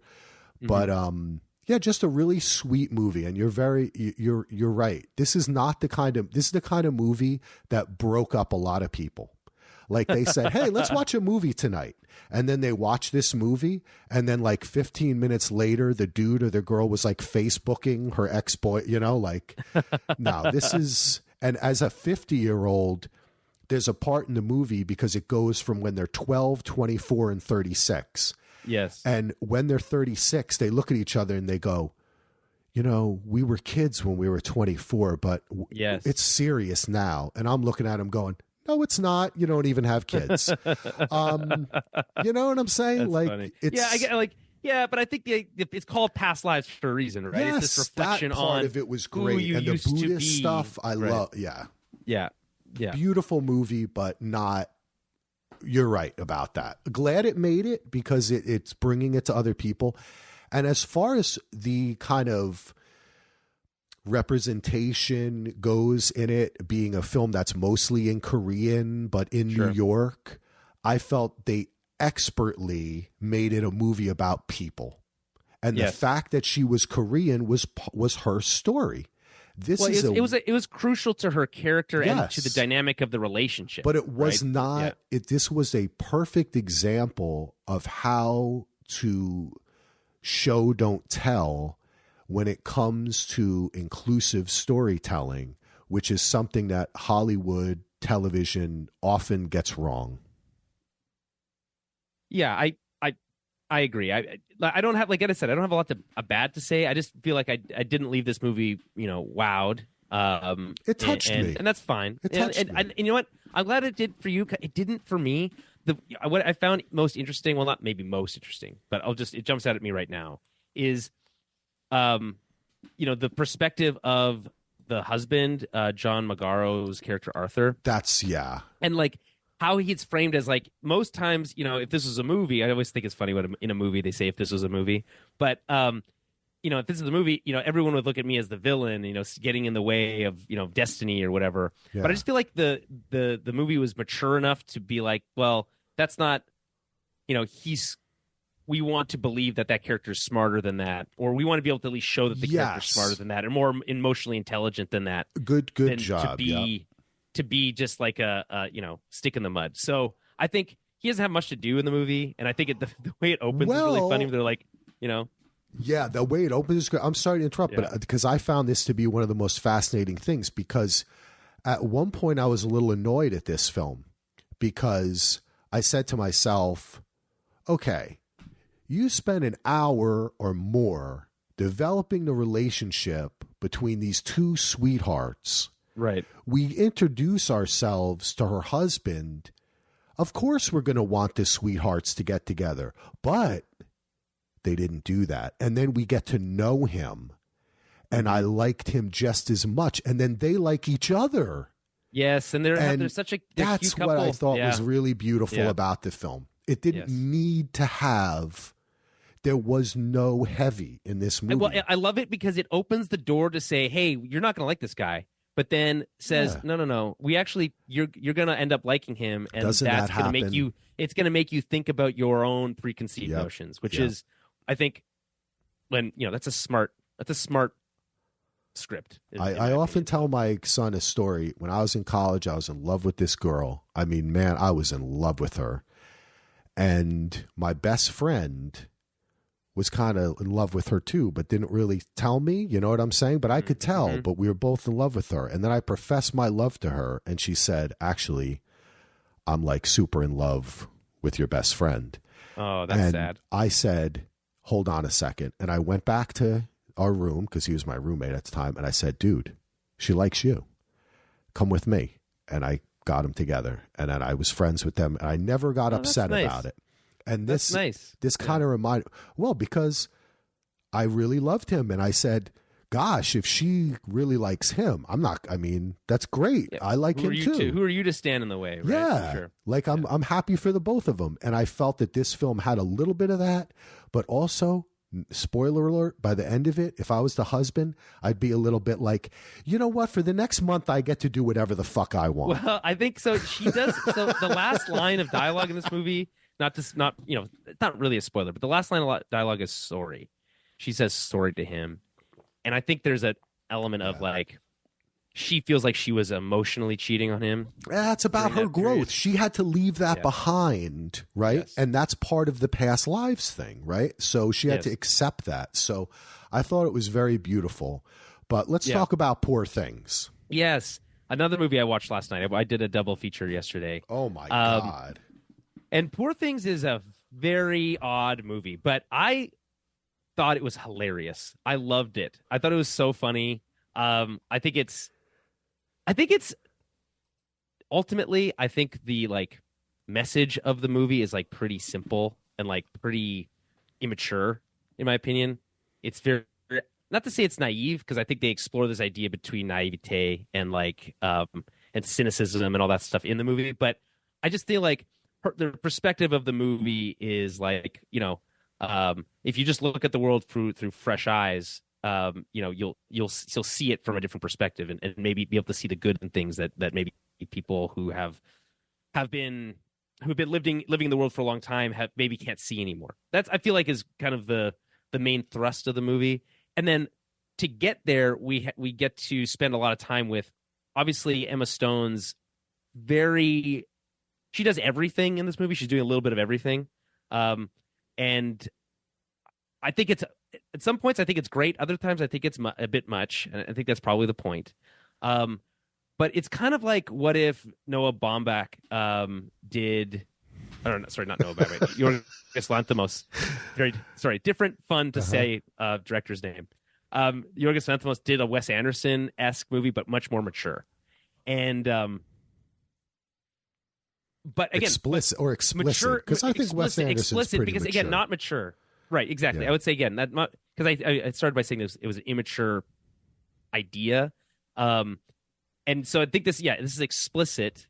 It has a what's the word I'm looking for? Supernaturalism to it, not supernatural, but over and above reality, hyper real. Oh yeah, without a doubt. And so fantastical. I think it's visually fantasy. Amazing. Yeah, it's a fantasy. It's not. It doesn't take place in our reality at all. It's Frankenstein, but told from it's just a new twist on Frankenstein, which, by the way, I think is a very fun concept. A friend of mine and I, who he wants to be a writer, we were playing around with the idea of like, how could you modernize the Frankenstein story? And this is a one way you could do it, and I think it's really fun and cool. And again, I think the takeaway for me is that this movie was really freaking funny. There's so many moments in this movie and like lines that I can't repeat on this show because they're quite vulgar. She has some pretty good. She's actually, for a film where she is incredibly insane and the whole thing is insane, she really plays kind of the straight man for a lot of it, and just drops lines with no emotion that are ridiculous. Like, I'm going to go punch that baby, you know? Excuse me. I'm gonna go. And it's in all the lines. What I think makes it really good and really fun is that all the dialogue is done in this like Victorian English, overly polite manner and they talk about the polite society aspect in the movie, but I think it adds this like layer of comedy to it that is, I have never really seen anything like it, to be honest. Yep. I agree with you. Mark Ruffalo is hilarious in this movie. Like, genuinely, probably one of the funniest things I've ever seen Mark Ruffalo do. To be fair, I haven't seen him do a lot of his like early rom-com work, although my girlfriend wants me to go and explore that with her. This was okay. That's something to explore hilarious. In your relationship. You two are gonna by the way, Ruffalo together. Yeah. Well, he is Canadian. So is he really? I didn't know that. He is nominated. Yes, Mark Ruffalo is Canadian. He's added to the list of other great Canadian performers. Oh God, that's not a joke, man. That's talk about all of American great American comedy has the basis in Canada, man.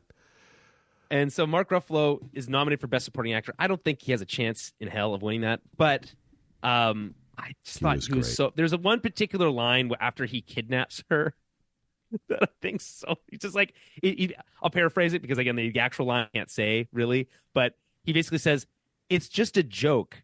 Don't be such a jerk about it." And the actual line again, much funnier than I just said it. But I just thought everything his whatever he's doing with his lips in this movie is like he's like pursing his lips the whole time. It's so funny to me. Well, so I'm glad that you love this movie. This was a big no for me. Oh no. Though I agree with everything you said, except for the funny part. I didn't find it funny. Really? You didn't find any of this funny? Not really. Okay. It's just not my bag. See, this is the kind of movie where I have to appreciate everything about it. The production design, the direction, the acting, everything. Cinematography is nice. I don't know about the. So here, listen. I think it's on the nose a little bit, but I think it works because the way that they do it, from my perspective, is it goes from surreal to quote unquote real, more real as the movie progresses. Yes, and the emotions go in that direction too, and that's the point that it's making. Her brain develops. Yeah. So I think it's a little heavy-handed, but I think it. The way that they make the world look through those super wide-angle fisheye lenses, is just not something you see in big movies. No. I am. Look, I'm going back many years to being a huge fan of changing lenses and ratios and textures and color. Like, I love all that kind of shit when it makes sense. Don't know it really did make sense in all of this.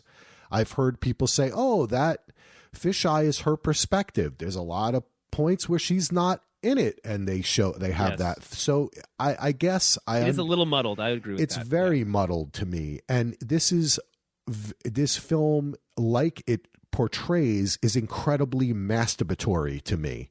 And I am not a fan of the director, though I appreciate him. And I think that he definitely creates a world. It is not a world I want to be in. This movie, for me, I have been describing it to people, say, if you don't want to have sex for a week, then watch Poor Things, because they take a almost perfect human being, Emma Stone. Okay, I mean, she is gorgeous, right? And by the end of the movie, if she had walked into the room naked, I would have been like, yeah, I'm good. I just, I think that's kind of a part of the point, though, I know it is. I know it's part of the point. And I know that a lot of it is about the male gaze, and it is very much about the feminine exploration. And it's, I mean, look, we are now different generations, but even my generation, it's that stereotypical thing where men enjoy sex and women suffer through it, right? Like, women are not allowed to have that agency of being sexual in the way she is in this film. And that's very liberating. And I appreciate all of that. I don't have much negative to say, except it's just not my bag. Fair enough. I mean, I think the way I would describe this to like anyone who was like, oh, I was thinking about maybe watching the Oscars movies, I would say, if you're going to watch Poor Things, understand that it's really freaking weird. And you have to be prepared. And I love that about it. You just have to be prepared that it's going to be weird, and there's going to be things that, like, there's ideas and apples going up vaginas and all types of stuff. There's all sorts of weird stuff happening, but like under those layers, Willem Dafoe, we didn't even mention the face. Willem Dafoe is so cool in this movie. He's the best. That guy's so fucking weird. He fits into this world so perfectly. Have you ever seen interviews with him? Yeah, a couple. He just seems like such a delightful human. He is a weird motherfucker, my friend. Yes. Okay. Yes. He is a committed actor and artist. Actor with a capital A. Yes. For sure. Yes. Very committed. Thing is, though, like, again, not to just throw stones at Maestro, but in comparison, Willem Dafoe is like he's taking on these roles that are hard roles to take on, right? And he is quote unquote trying hard, but he doesn't look like he's trying. No. And I think effortless. That's the distinction, right? Good point, Julian. Good point. You're right. He does Bradley, and hey, I'm not always a huge Bradley Cooper fan. I was one of those who thought he was horribly miscast. What was the horror movie that he did with let me look. I'm looking. I don't back. watch horror movies because what was it? It was a gothic. It was a Nightmare Alley. When he did Nightmare Alley, isn't that who direct? Wait, Nightmare Alley was directed by. Oh yes, I remember this movie. It's Guillermo del Toro. Yeah, del Toro. I just thought he was horribly miscast in that movie, and I didn't like him. And I thought the movie was cool as shit. Like that. Yeah. Again, I mean. I forgot about that movie, and now I'm happy that you reminded me of it because it's a fun movie. I like that movie a lot. All right, well, let's move on to our final film. Okay, yes, that's the zone of interest, and you're gonna have to do a lot of lifting here because, again, what I did was I put it on and I ran out of time, and then I skimmed through it, and I had it on while I was working, and I kind of had it on the background, and I would look over. And of course, it's hard to have a movie that's in German on in the background. Yeah, because it is. I don't a lot of German. Subtitles this year. Yes, and so I'm not fine with subtitles because I have subtitles on for everything, even if it's in English. Almost all the time. I'm not as a cameraman, and I think subtitles distract from the viewing of the mise en scene. They certainly can, but I also feel like the dialogue is important, so I want it. And actors' performances, of course. Exactly. So so I don't know. I mean, that's a debate we don't have time to get into right now. But I would say that I kind of get what the movie's going for here, which is this kind of like shifted perspective of World War II. So obviously not just shifted to the German perspective because we've had that before, but shifted to this kind of like bureaucracy of the banality of evil. Yes, that's the word. Good. That's a much better. Thank you. That is exactly what I'm looking for. That's a historic description of the Nazis. The banality of evil. Right, and they're just the way they're just hanging out, having lunch while there's Jews being burned alive. Hey, I got a great idea how we can make the ovens work better. Let me call right, exactly. Hitler. So like those kinds of things, like again, I understand where they're going for there. I don't know, having watched a bit of it and skimmed through parts of it, I don't know if I would have watched this whole thing and enjoyed the whole thing from start to finish. And maybe that's part of the point. What I like about this movie is that it's a German film. And I'm sure the Germans, have done a lot of self-reflection on Nazism. But this is a particularly good one, as far as I can tell. But it's not a German film. Is it not? I thought it was. Jonathan Glazer directed it. He's an English director. Okay. He's right. Jewish. Okay. My bad then. But so it was a co-production in the way because they actually shot at Auschwitz and they and part like no spoilers, so there are parts of it where you actually see it. But it was like a co-production, I believe. I mean, he's an international dude. I love him. I think Sexy Beast is one of my all-time favorite movies and has one of the best performances. I mean, you've seen Sexy Beast, right? Have you seen that movie? With Ben Kingsley? So. That's a Jonathan Glazer movie? Yeah. Jonathan Glazer is an extraordinary director. I mean, he's only directed, what has he directed? 4 or 5 films, right? Yeah, not many. Sexy Beast, Birth. It says he has 29 movies in his directing. But I don't know if they're all That's not movies because he did a lot of there's some music videos. Yeah, it's all shorts and music videos. Yeah, okay. No, so there's a bunch of stuff in here, but there's not just movies, and that's IMDb's not. No, it's 4. Well, he did Sexy Beast, then he did Birth with Nicole Kidman, which is fucking amazing film. Then he did Under the Skin, which is an amazing film, and then he did The Zone of Interest. That's his. Seems like he likes making people uncomfortable. It seems to be his go-to. I love this film.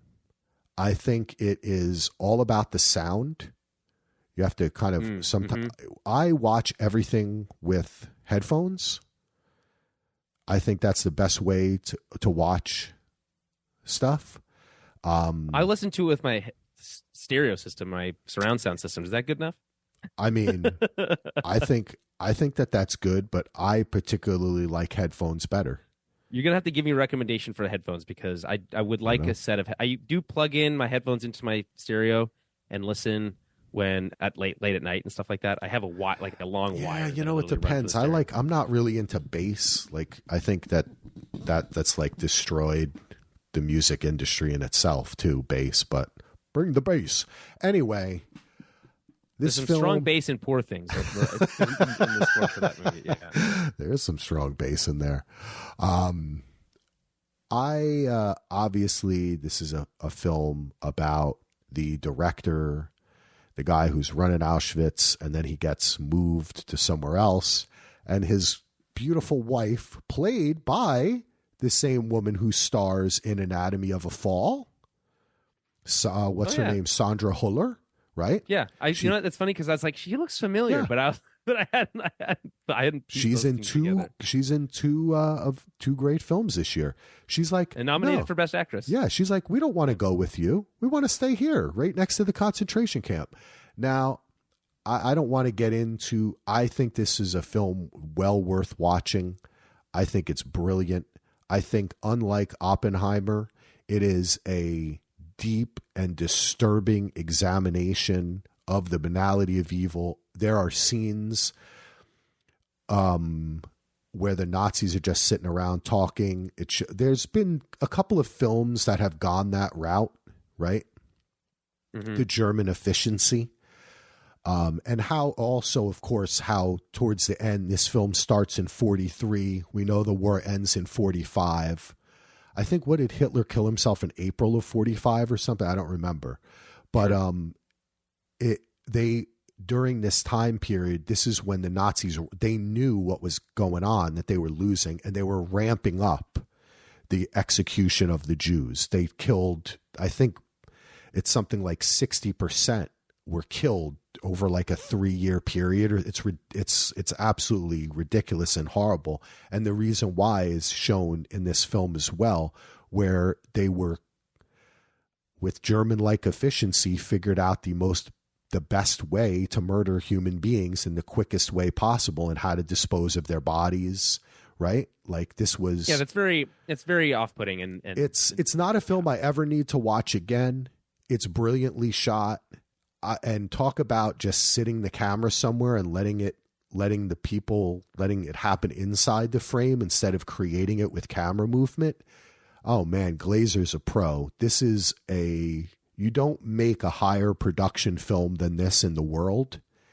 and it has all the people involved with it are at the top of their craft, but it might not be a film for everyone.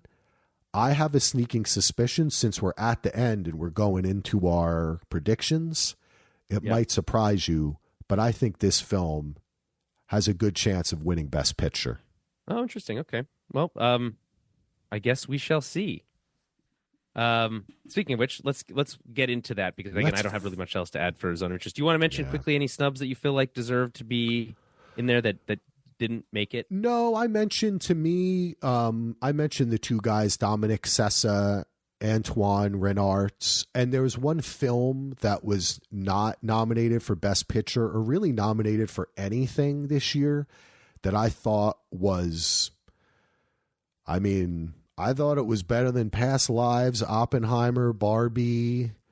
It holds its own, and that's May December. I absolutely love that film. I mentioned a little bit before, so I just wanted to get a shout out to that film. I actually did see May December, and I didn't love it. Oh, okay. I did not love it. I just feel like it was, I don't know. I think Todd Haynes is my kind of dude. I could sit and chat with him. That movie cracked me up. There was that. I thought he's perverse. It's a perverse film. You have to understand that going into it. Yeah. People, it's similar to the Poor Things situation, where it's like you did not vibe with the humor of that. I did not vibe with the humor of May December. Exactly. And people don't like, I think if you're like a reality TV fan, but you're not the type of reality TV fan that actually cares about any of the idiots in the reality TV show, you love May December. I think there's just a vibe, and it is. For me, Todd Haynes is like an upper class Ryan Murphy. He has a kind of aesthetic that I really love, and I can understand just intuitively, and I just sink right into his films. But for some people, they were really turned off by May December too, and a lot of people thought it was exploitive and all this kind of stuff, and I was like, that's the fucking point. I think that it's more like, I was gonna say that's kind of the whole vibe of the movie. So then, if that's the case, then they kind of got it, even if they didn't. Exactly, that's art, right? Okay, let's get into the picks. So again, what we're gonna do is we're not gonna go through all 23 major awards. No. We'll kind of talk about the headline stuff, and I know Best Picture is the big one at the end of the show, but we'll start with Best Picture and we'll work our way down. Let's do it. Easier for me because that's the way my ballot is set up. Again, so reminder. We're going to do 2 picks per category. Yeah. So who we think will win, or our prediction for what the Academy will select, as well as who we would like to win. So if it was up to us, who would we award it to? So I guess I will start with, I think maybe not much of a surprise. I'm for both my selections, both for will and should. I'm going to place Oppenheimer in this. Okay. For Best Picture, I don't feel like I need to describe too much more why that's the case. Yeah, we talked about it. It's clear that it's a heavy favorite for Best Picture, which is why I think it's probably going to win. And then it's also one of my favorite movies of the year, so that's why I would pick it to win. So that's my explanation. Where are you coming down? Well, I think Oppenheimer, I was looking at the FanDuel or something. They have a lot of people people love fucking betting now. The betting lines, Oppenheimer is way there. Obviously, I didn't really love the film. If I had to pick, this is really tough because I think there's a lot of great films in here, but if I had to say what had all the trappings, what makes it best film with directing, acting, production, story, music, Anatomy of a Fall. I think Anatomy of a Fall is the best film on this list. And that's who you would think should win, or who? No, I already said. Yeah, I think that right, Oppenheimer's gonna win. I think Anatomy of a Fall should win. But I want to throw out, if I could in Oregon bet on the Oscars, which I can't, I would put at least $10, which is a big bet for me, on the Zone of Interest winning Best Picture and surprising everyone. Then that would be a good. It would pay a lot, certainly. Yeah, I just think it's a World War II movie with what's going on in Israel right now. With it's just the history of Hollywood. They love World War II pictures as well, and Oppenheimer falls in that category as well. But that's what I have to say for Best Picture. But a great, you know what though, Julian, let me say this. I'm not a big going to the movies guys. I think I talked about it on the pod before, and I maybe have talked with you. I don't know. I have a lot of sensory issues. Like going to an IMAX movie for me would probably give me a panic attack. I can't take stuff like that too much, but I do love, I've been going to movies more often when I can. And I wasn't into the whole Barbenheimer thing, but having watched all these movies, it made me feel good about film, you know? And for a guy who's really thinks that television kind of took over from film about 10 or so years ago, I think film, this is some good stuff here. So I'm happy to see some of the things, especially Holdovers, American Fiction, Zone of Interest, Poor Things, even though I didn't like it. I think that's awesome. Good. I'm glad people like this weird fucking movie. But Anatomy of a Fall for me. So. Okay, perfect.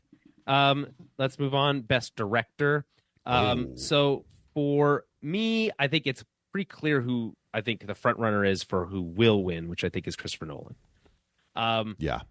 I don't, and as I said in our discourse here, I think it's a big step forward for him as a director in his career, which is why I also think he should win. It's a great movie, from my opinion, and this is one of his best jobs at directing people for the first time in a long time, or maybe ever. So I think it's a pretty tough crowd. I think Martin Scorsese is a pretty a long shot. People already know who he is. The Academy has awarded him in the past. I think, if I look at the Vanity Fair percentage breakdowns, Christopher Nolan has a 73%. That's their internal polling. The next closest is Martin Scorsese, but only 1% back is Yorgos Lanthimos for Poor Things. If I had to be like a 1A, 1B, it would be Yorgos Lanthimos, only because I feel like he's stretching there. And you like saying his name interesting. Too. You like saying Yorgos Lanthimos. It's a very fun name to say. But again, I'm going to double up on my picks here. It's both Oppenheimer and Nolan for both for me. I think Oppenheimer is going to win everything. It probably will. I would pick Justine Triet, if I'm pronouncing it correctly, for Anatomy of a Fall, or Jonathan Glazer would be my runner-up. You certainly had a lot to say about Jonathan Glazer. He's fucking awesome, dude. I love it. That guy's that film. I don't get into my whole thing about how.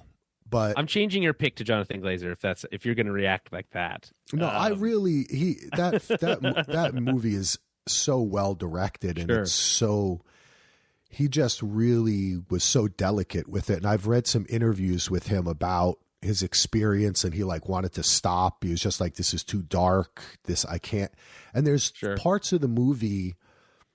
I'll say that there's some parts in it that are like night vision. Yeah, I saw that, and I didn't understand what was going on there. Yeah. Do you want me to tell you what that is? We have a slight spoiler. It doesn't really spoil things. But I would love to. Yeah. So it's a young Polish girl is leaving food for the people in the concentration camp. Sure. When they come out to do work and stuff, and she's hiding food for them. And this has really happened. This was a woman who lived. That was her house that the girl goes back to. And he integrated the story into it because he felt it was too dark. So he wanted to have some kind of hope in there, Mm-hmm. But I'm going with Anatomy of a Fall again, or Zone of Interest.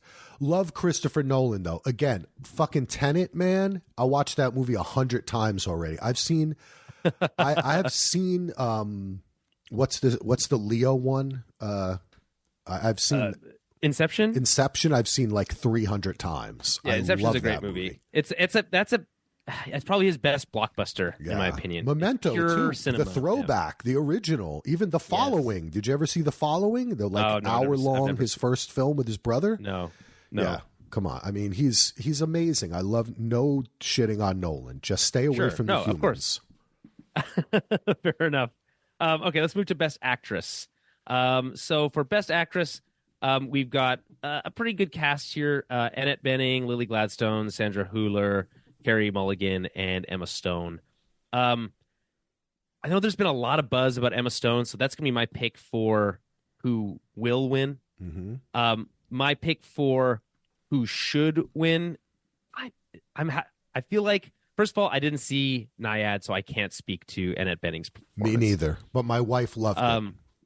Okay, great. Again, I don't want to give it to. I don't want to double up on picks every time because it kind of defeats the whole purpose of this exercise.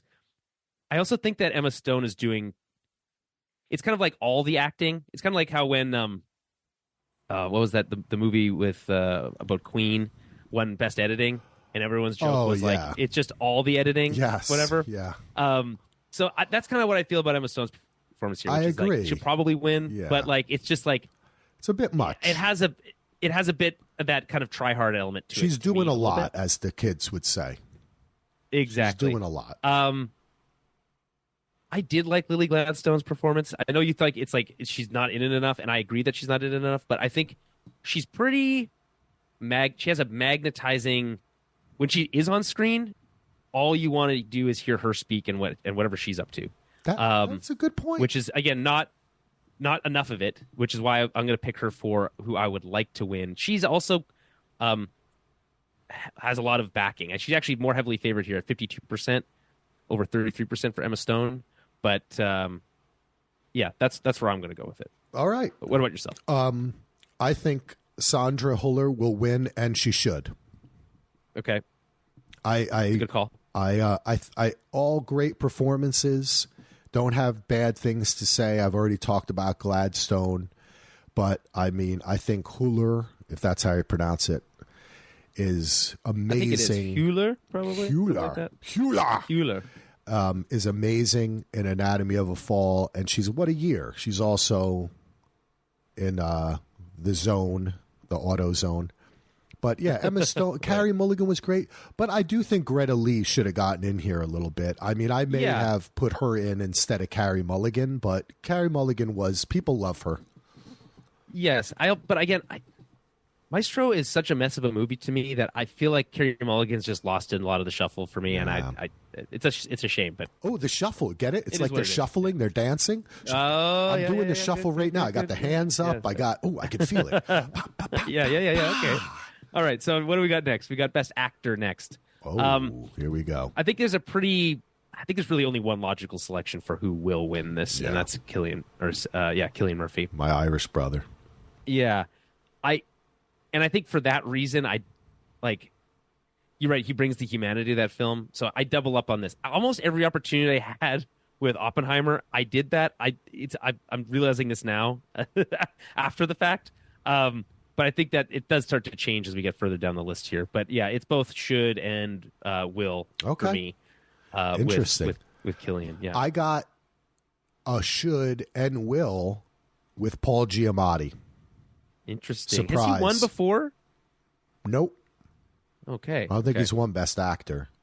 But Jeffrey Wright was they were all great. I didn't see Rustin. I like Coleman Domingo and the stuff I've seen him in. Bradley Cooper was so fun, but kind of try hard.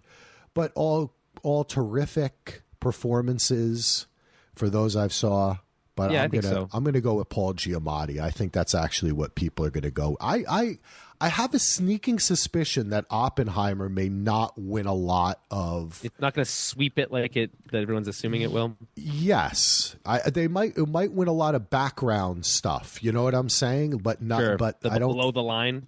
There you go. Below the line. I was thinking of it in sports. I couldn't. I was trying to come up with a sports metaphor, but I couldn't. Fair enough. By the way, I have Bradley Cooper, Coleman Domingo, Paul Giamatti, Cillian Murphy, and Jeffrey Wright.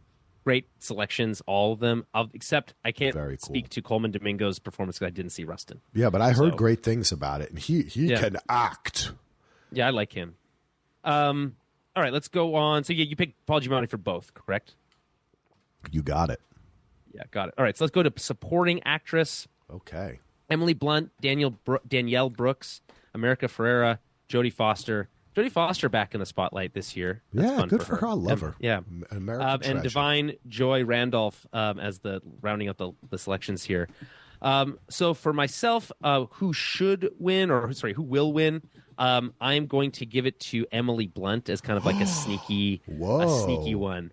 I think again, similar to how I felt about Lily Gladstone, Emily Blunt, when she's on screen, is doing a lot of work, and it's subtle but it's really good. I really like Emily Blunt's performance in Oppenheimer.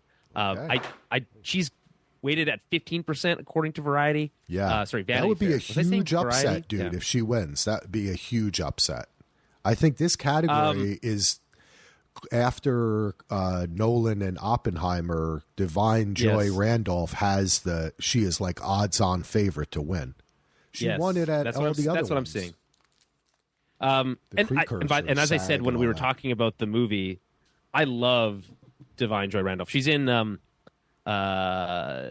Murders in the Building as well, a show that I absolutely adore. And so if she does win, and by the way, spoilers, I guess, or not spoilers, so I'll just let you know, she's my pick for who I'd like to win. So this one's a little bit of a reversed, I guess, from like the popular selections, but I would love Divine Joy Randolph to win.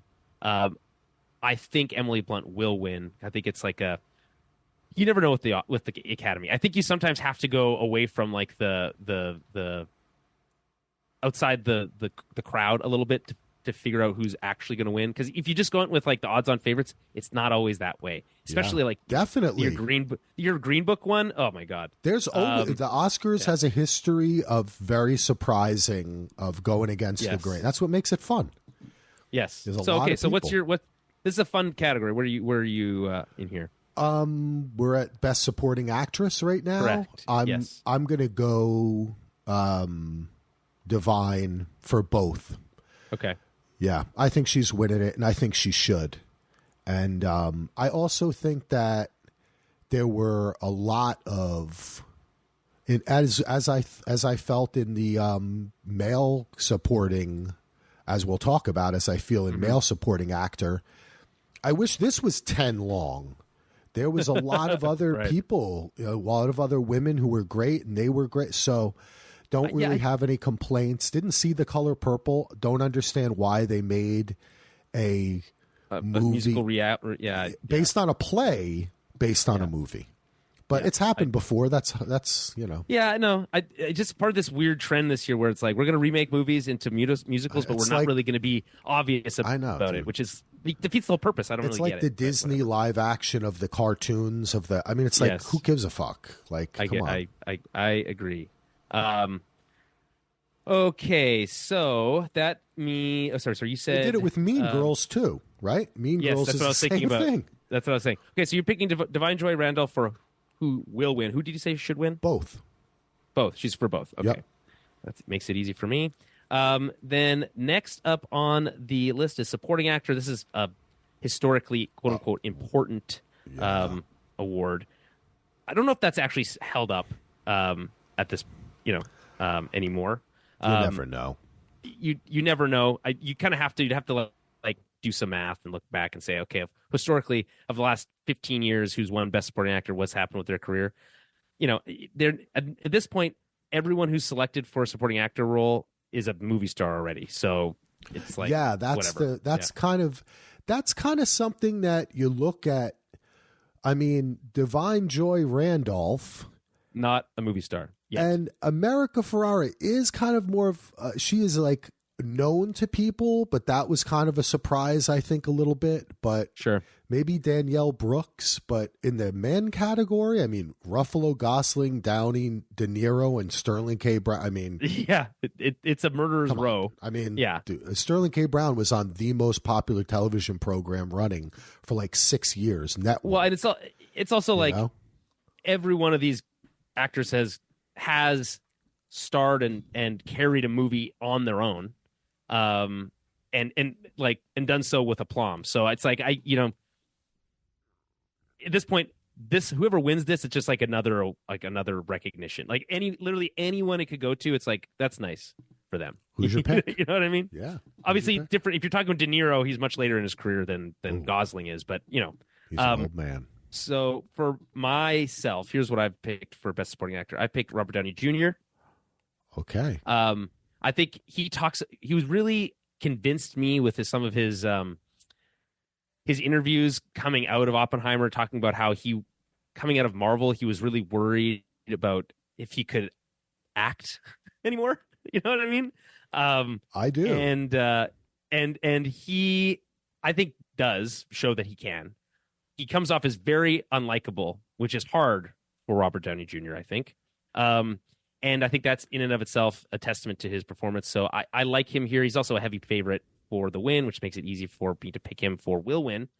And then Best Supporting Actor, I'm going way off the page here because I don't think there's probably no chance. But Mark Ruffalo in Poor Things just stole the show for me. So I just think he's so hilarious in that movie.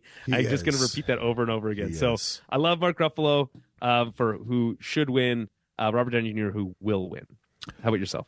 Yeah, since I already said that I think that my two favorite, actually the three favorite supporting actor performances of the year for me are not even nominated, I'm going to pick Sterling K. Brown as the one I want to win. I think you're right that Robert Downey Jr. will win. He's such a Hollywood darling. In the beginning of his career, he always played the bad guy that people didn't like. I mean, Less Than Zero, and he had so many roles where he was a fucking prick. Going back to like what was it, Weird Science, when he's bullying the kids or something, right? Sure. I don't remember. But it's or what's that? What was that? Which one was it? Breakfast Club? No, it wasn't Pretty in Pink. No, I don't think he's not. Yeah. No, was it Pretty in Pink? You're going pretty far back in my filmography. I'm just naming old movies now. Yeah. But anyway, hey, he's a great actor. I didn't care for that part of the movie myself. I was sitting there the whole time going, "What the fuck is this? Why do I care?" Like this weird political intrigue. I think that's a reaction a lot of people had to that part of the movie. It made no sense to me, but he hammed it up and he did great. He's Robert Downey Jr. He can fucking do anything. Yeah, that's right. This guy's a pro. And he can demand the entire budget of a film for just his performance, for better or for worse. I mean, he was Iron Man, right? Yep. He created the MCU, so he's deserving of the financial reward for doing so. Okay, so next would technically be screenplay, original and adapted. Do you want to do those, or do we want to skip over those? I'll do them real quick. We talked about the movies. Yeah, let's do them quick. Sure, let's do them quick. So original screenplay, we have Anatomy of a Fall, The Holdovers, Maestro, May, December, and Past Lives. I will going to take Anatomy of a Fall for best original screenplay. As I said, I think that the kernel of the idea is so brilliant that in and of itself, and then obviously the execution is also really well done. So I like that. And then I'm going to pick for, I could do both, but it's more fun to pick two different ones. So I'm going to pick Past Lives for who should win, just because I think it is a enjoyable exploration of that middle-aged angst. Despite, again, not saying that it doesn't need to be best picture, but it is a great screenplay. So there you go. That's my picks. What do you got? I think The Holdovers is going to win, and it's fair. Yeah, I'm torn between Anatomy of a Fall or Past Lives for who I want to win. So it doesn't really, I like them both. I like all these. Sure. So whoever wins, I'm happy because they nominated May, December for something, and I really like that. I'm going to pick you too. for Anatomy of a Fall on that one. Then okay, Anatomy of put me in Fall. there. I have to pick one for my notes. So right. You can only play on the fence, on the show. Sorry. Once it's written down, it's one or the other. Unless you're my co-host Jeremy, who doesn't follow any rules. All right, so adapted screenplay. I picked Oppenheimer for who will win here. Mm-hmm. Coming up against American Fiction, Barbie, Poor Things, and The Zone of Interest. And I think the interesting thing about The Zone of Interest one is that there's not like a ton of dialogue there. I can't imagine that at least from what I could see, I can't imagine the script is that long. You know what I mean? And this is about the script. It's interesting. Yeah. And I mean, that's also about structure, timing, format. So you're picking Oppenheimer, and then no, I'm picking best adapted screenplay. I talked about how impossible a task adapting Barbie to the screen would be. To take the idea and put it on a page and make it a coherent film as much as it is, I think is deserving of an award. So I picked Greta Gerwig and Noah Baumbach's writing for best adapted screenplay. Yeah, that's a good point, because it's a little hard. I haven't read the book that Oppenheimer or American Fiction or Poor Things or Zone of Interest, but I do know what Barbie is, right? So that makes it easy. Yeah, I think you're right. I kind of agree with you on that, though. I do veer a little bit towards American Fiction because I do think it's very well written and very well paced, and it has a certain kind of confidence in telling a story in the real world that is really quite in a way surreal, the story. So I really appreciate that about it. So who do you think will win? I think Oppenheimer's going to win. Oppenheimer. And then you think should win would be American Fiction? I'm going to go with American Fiction. Great call. Okay. And then I will tabulate these results, by the way, once this is all over, and post them on the... yes, that's right. So we're going to skip international film because I'm going to be honest, I have not seen all these, although I did make selections here. Society of the Snow apparently was amazing and really interesting. Obviously, the Zone of Interest is here. So if it doesn't win Best Picture, I think it's a lock for this one. What else? I think. What are we just going to do? Cinematography? Yeah, I was going to say what says. I'm just shouting out or score if you want to do score. Yeah, we can do score too. I like talking about the music. Which I'm going to pick American Fiction because that's fucking great jazz, and I love it. Yeah, I love jazz. There's no doubt. I did like that about that movie. Just quickly, I will mention Best Animated Feature. I think The Boy and the Heron will probably win because it's a Miyazaki film. Yeah. But I think everyone I know who's seen it said they didn't get it, and it's really weird. That's true I've for a lot of Miyazaki movies. I have heard but it's like beyond weirder. So for me, I thought Spider-Man Across the Spider-Verse was a truly great animated film. So it has a good chance of winning, I think. Yeah. I think it's 44% on Variety. Or sorry, not Variety. Vanity Fair. Vanity Fair 44% for Boy and the Heron, and then 40% for Spider-Man. So it's pretty tight. We're not going to do documentary. We will jump to score. So Best Original Score, we have American Fiction, Indiana Jones, and the Dial of Destiny. Another nom for John Williams, who's won more Oscars, I think, than anyone alive. Bobby Robertson for Killers of the Flower Moon. Ludwig Göransson, Oppenheimer. And Poor Things was Jerskin Fendrix. And I didn't mention Laura Hartman for American Fiction. I selected Oppenheimer for Best Original Score will win. Again, heavily favored there. But I picked Jaskin Fendrix's Poor Things score, which is odd, but I think matches the tone of... It's very original. And very scory, too, right? Like, it's there. Yeah.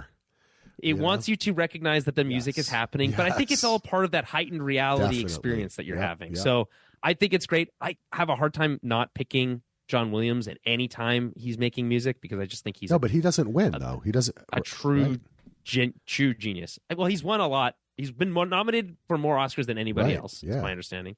But he has won. He doesn't have a ton of wins, but I would be shocked if he wins for Indiana Jones and Dial of Destiny. But I wouldn't be upset about it. I'm going to go with, I think American Fiction is going to win, and I think it should win. I think I just love it, and I've heard a lot of buzz about it. And I think it's a woman who did the score. Yes, Laura Cap. Yeah, Hartman. I heard an interview with her on The Business, which is a great podcast people should be listening to every week. And so I've heard a lot of buzz. So okay, I know. Yeah, I have nothing against jazz. I love jazz. So that's all I listen to, baby. Do you have any interest in Best Original Song, or do you want to skip No, I have very little interest. Nor am I going to be watching any of the performances. Fair enough. I think it's wild that Barbie has 2 in here. That's personally. Yeah. I wasn't blown away by the. I mean, I like it. It's good, but I wasn't blown away. The Ken thing took on a life of its own, though. Yeah, it's a very fun. And people song. can do it on TikTok and all that shit. Yeah, man. Listen, man. I picked it for both. Should and there you go. Deserves to. I also really like the song from the Killers of the Flower Moon. If it's the one I'm thinking of, it's yeah. It's good. That's okay. True. So best cinematography. That's the last one we'll do here. All right. And can I just say something? Can I just say? Go ahead. Yeah, go ahead. One thing before we get into this, because this is the most shocking thing to me, is that the Zone of Interest was not nominated right? Yeah. in cinematography. But Maestro was. I mean, no, but I think Maestro I think Maestro might win because of its old Hollywood, like. Sure. Hollywood loves Hollywood. Yes. That's true. Oh, we know that. I mean, this is a celebration this is a masturbatory night. This is what the Oscars is. Well, then Poor Things should win. It's going to win for costume design. My God. That's amazing. Yeah. But, I just had to throw that out because Zone of Interest is like, it's all, I mean, the cinematography in that is stunning. But I didn't see El Conde. Why don't you? I'm sorry, I interrupted you. No, I did. You know what? That's surprisingly. Usually, there's more selections for these categories that are outside of the Best Picture selections. So I have less of a foundation to make these picks on. But this year, there's only one or two that are not already represented in Best Picture. So I haven't seen El Conde. I don't know that one. Yeah. Edward Lackman. Heard amazing things about that movie, though. That it was beautiful. Yes, I heard good things too. Yeah. Rodrigo Prieto for Killers of the Flower Moon. Maestro Matthew Libatique. And Oppenheimer Hoyt van Hoytema. Great name. And then Poor Things is Robbie Ryan. So I selected for Best Cinematography will win. Poor Things. Oppenheimer is heavily favored at 65% according to Vanity Fair. Yeah, I know. And I do like what they did. I don't know how you quantify the we recreated or we managed to recreate the elements of an atomic bomb, on in the frame on the camera, and obviously it's composited later and all that stuff. I don't know if that's cinematography. I don't know where that falls. If it's directing. It's cinematography. Effects, I don't know. It's cinematography. It's dealing with the light and the image and setting the shot up and the composition and the depth and the lenses. So in that case, then it probably is deserving. Yeah. That's who comes up with that shot when they're sitting there and they're saying, "Okay, we got to do this." The person they look at is a cinematographer. That's their job. Right, but they didn't have to. That's the thing. So they didn't have to recreate it on film. They could have done it digitally. They didn't, and that's interesting. So for that reason, they probably are deserving. I just think that Poor Things is more interesting from a cinematography perspective. Interesting. So I picked it for both should and will. Wow. Okay. Yeah. It really gripped me. I don't know. I really like that movie. I don't know. Anyway, what's yours? Where do you come down? I think that Oppenheimer is going to win. That's the odds-on favorite. And I think this seems like a good thing for Oppenheimer to win. If it doesn't win everything else. Sure. And even if it does. I thought Maestro, I would actually, if I had to pick one of these, it would be Maestro. I really... For should? For should, yes. Yeah. Okay. For should, for me. Because I think one of the things I was struck by watching that film is how the camera moves. The number and the level of homage in it to Hollywood in itself and the history of film and television and theater is innumerable. That's what they were doing. The kind of shots where they start on his hand and they pull out, right? Or there's a shot of a house and then he just walks into the frame. These are little tricks that as a camera person, you love to fucking do, right? Like you're sitting there and what you're waiting for in life is to set a camera on a street with cars moving and your actor walks into the frame, stops perfectly in profile and starts talking to someone. And then you pull back and there's another person, that kind of shit. Yeah. And that's what Maestro really loved to do. So I really appreciate it. But overall, if I took the films that are kind of, of the best picture nominees, the one I think that has the best cinematography is Zone of Interest, without a doubt. But it didn't get the nom. No, it so didn't fair even get enough. nominated, which it's weird. That is an odd. That is in Conde heard great Barbie things. too. Barbie was pretty. I mean, that was a very well shot film. Yeah, I think cinematography has come I feel like at the point at this where we are in movie making has become not a science, but I feel like we've really progressed a long way. And some ways we have, some ways we haven't. As a person who used to have to think about why you place images, why you cut over here, why you use a shot reverse shot instead of a wide, why you use a close up instead of a mid shot, if you move the camera or have the people move into the frame. I worry about that a little bit because a generation of YouTubers and smash cut editing and throwing your face 2 inches from the camera, I don't see a lot of progression. So I think that there needs. Yeah, but those kids aren't going to film school, so that's true. But what they're engaged in is the act of filmmaking, right? Sure. So when I see inventive shit that people do, some of the TikTok stuff, they do come up with interesting little ways to cut and in-camera editing. That's very interesting to me. So that's why when I'm like an oldie, like these people in the academy, and when I see Maestro, I'm like, oh, when we cared about the shot composition, what I mean? Like, I don't think Nolan, as a matter of fact, too, I don't think the best to me, I mean, when you talk about cinematography, to me, as far as in relationship to a director, Spielberg, in my opinion. I think about Kubrick and I think about Tarantino. Tarantino is like, his angles are perfect, and Kubrick's angles and use of frame is perfect. It's just perfect. I can't, and it's always catty corner, which is something I love. I love Spielberg's. He decides to move early move a Spielberg. Camera, it's very deliberate. Yeah, early. Sure, I would say like the Fabelmans. I think he does great work with minimal camera movement, and I think it takes him the act of making that movie probably brought him back to his roots by nature. So I don't know. You're right. We watched Poltergeist the other day, which of course is credited to ToB Hooper, but we all know Steven Spielberg directed it, and it's amazing. I mean, the way he shoots things is, that's great. But I think that's it, Julian. I think we reached the end. That's right. This and that's is a long one. Timing, because my son's about to come home too. Great. So, and I got to finish work. So, well, on that note, then let's just quickly wrap up. Follow me and the show on Twitter at Tower Babblecast, and I still call it Twitter. Don't blame me. At Tower Babblecast, BABBLE. Head over to the website towerbabble.ca. Find everything we do. I will be posting, I think, with this show, a link to the Vanity Fair Oscars ballot. So go fill out your own, and feel free to send them in. I'd love to kind of compare and contrast with what other people are thinking. I would play along at home.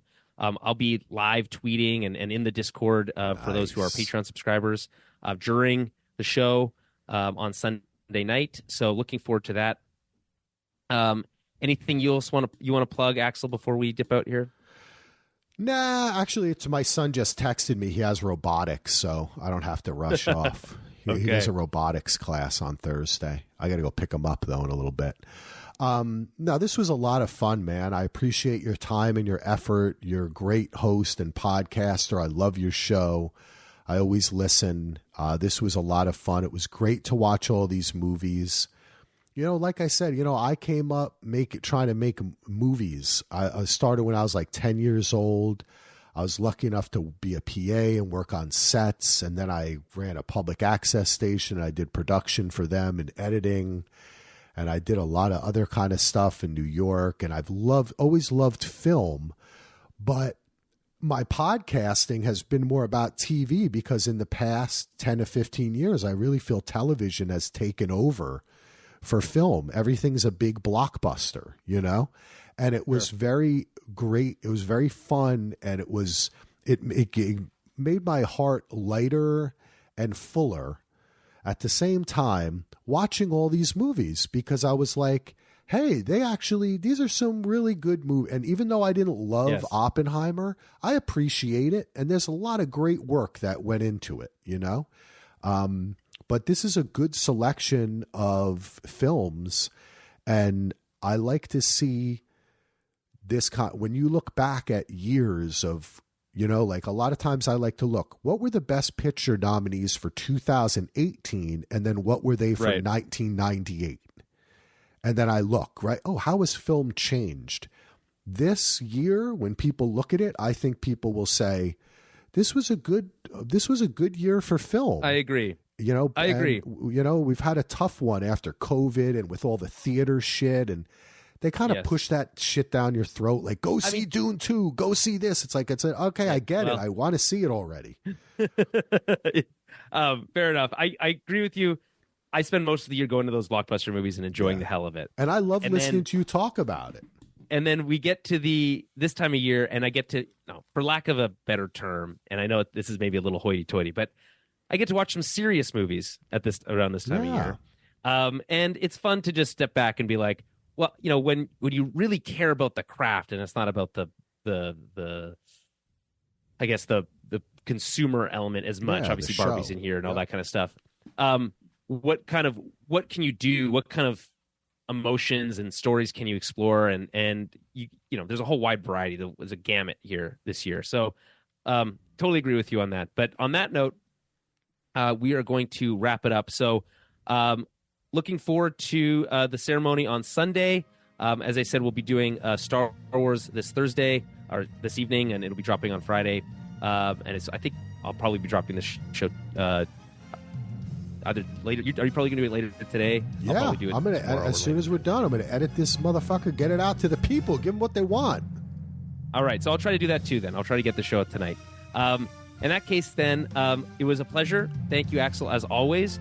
And we will be back with more ToB very soon.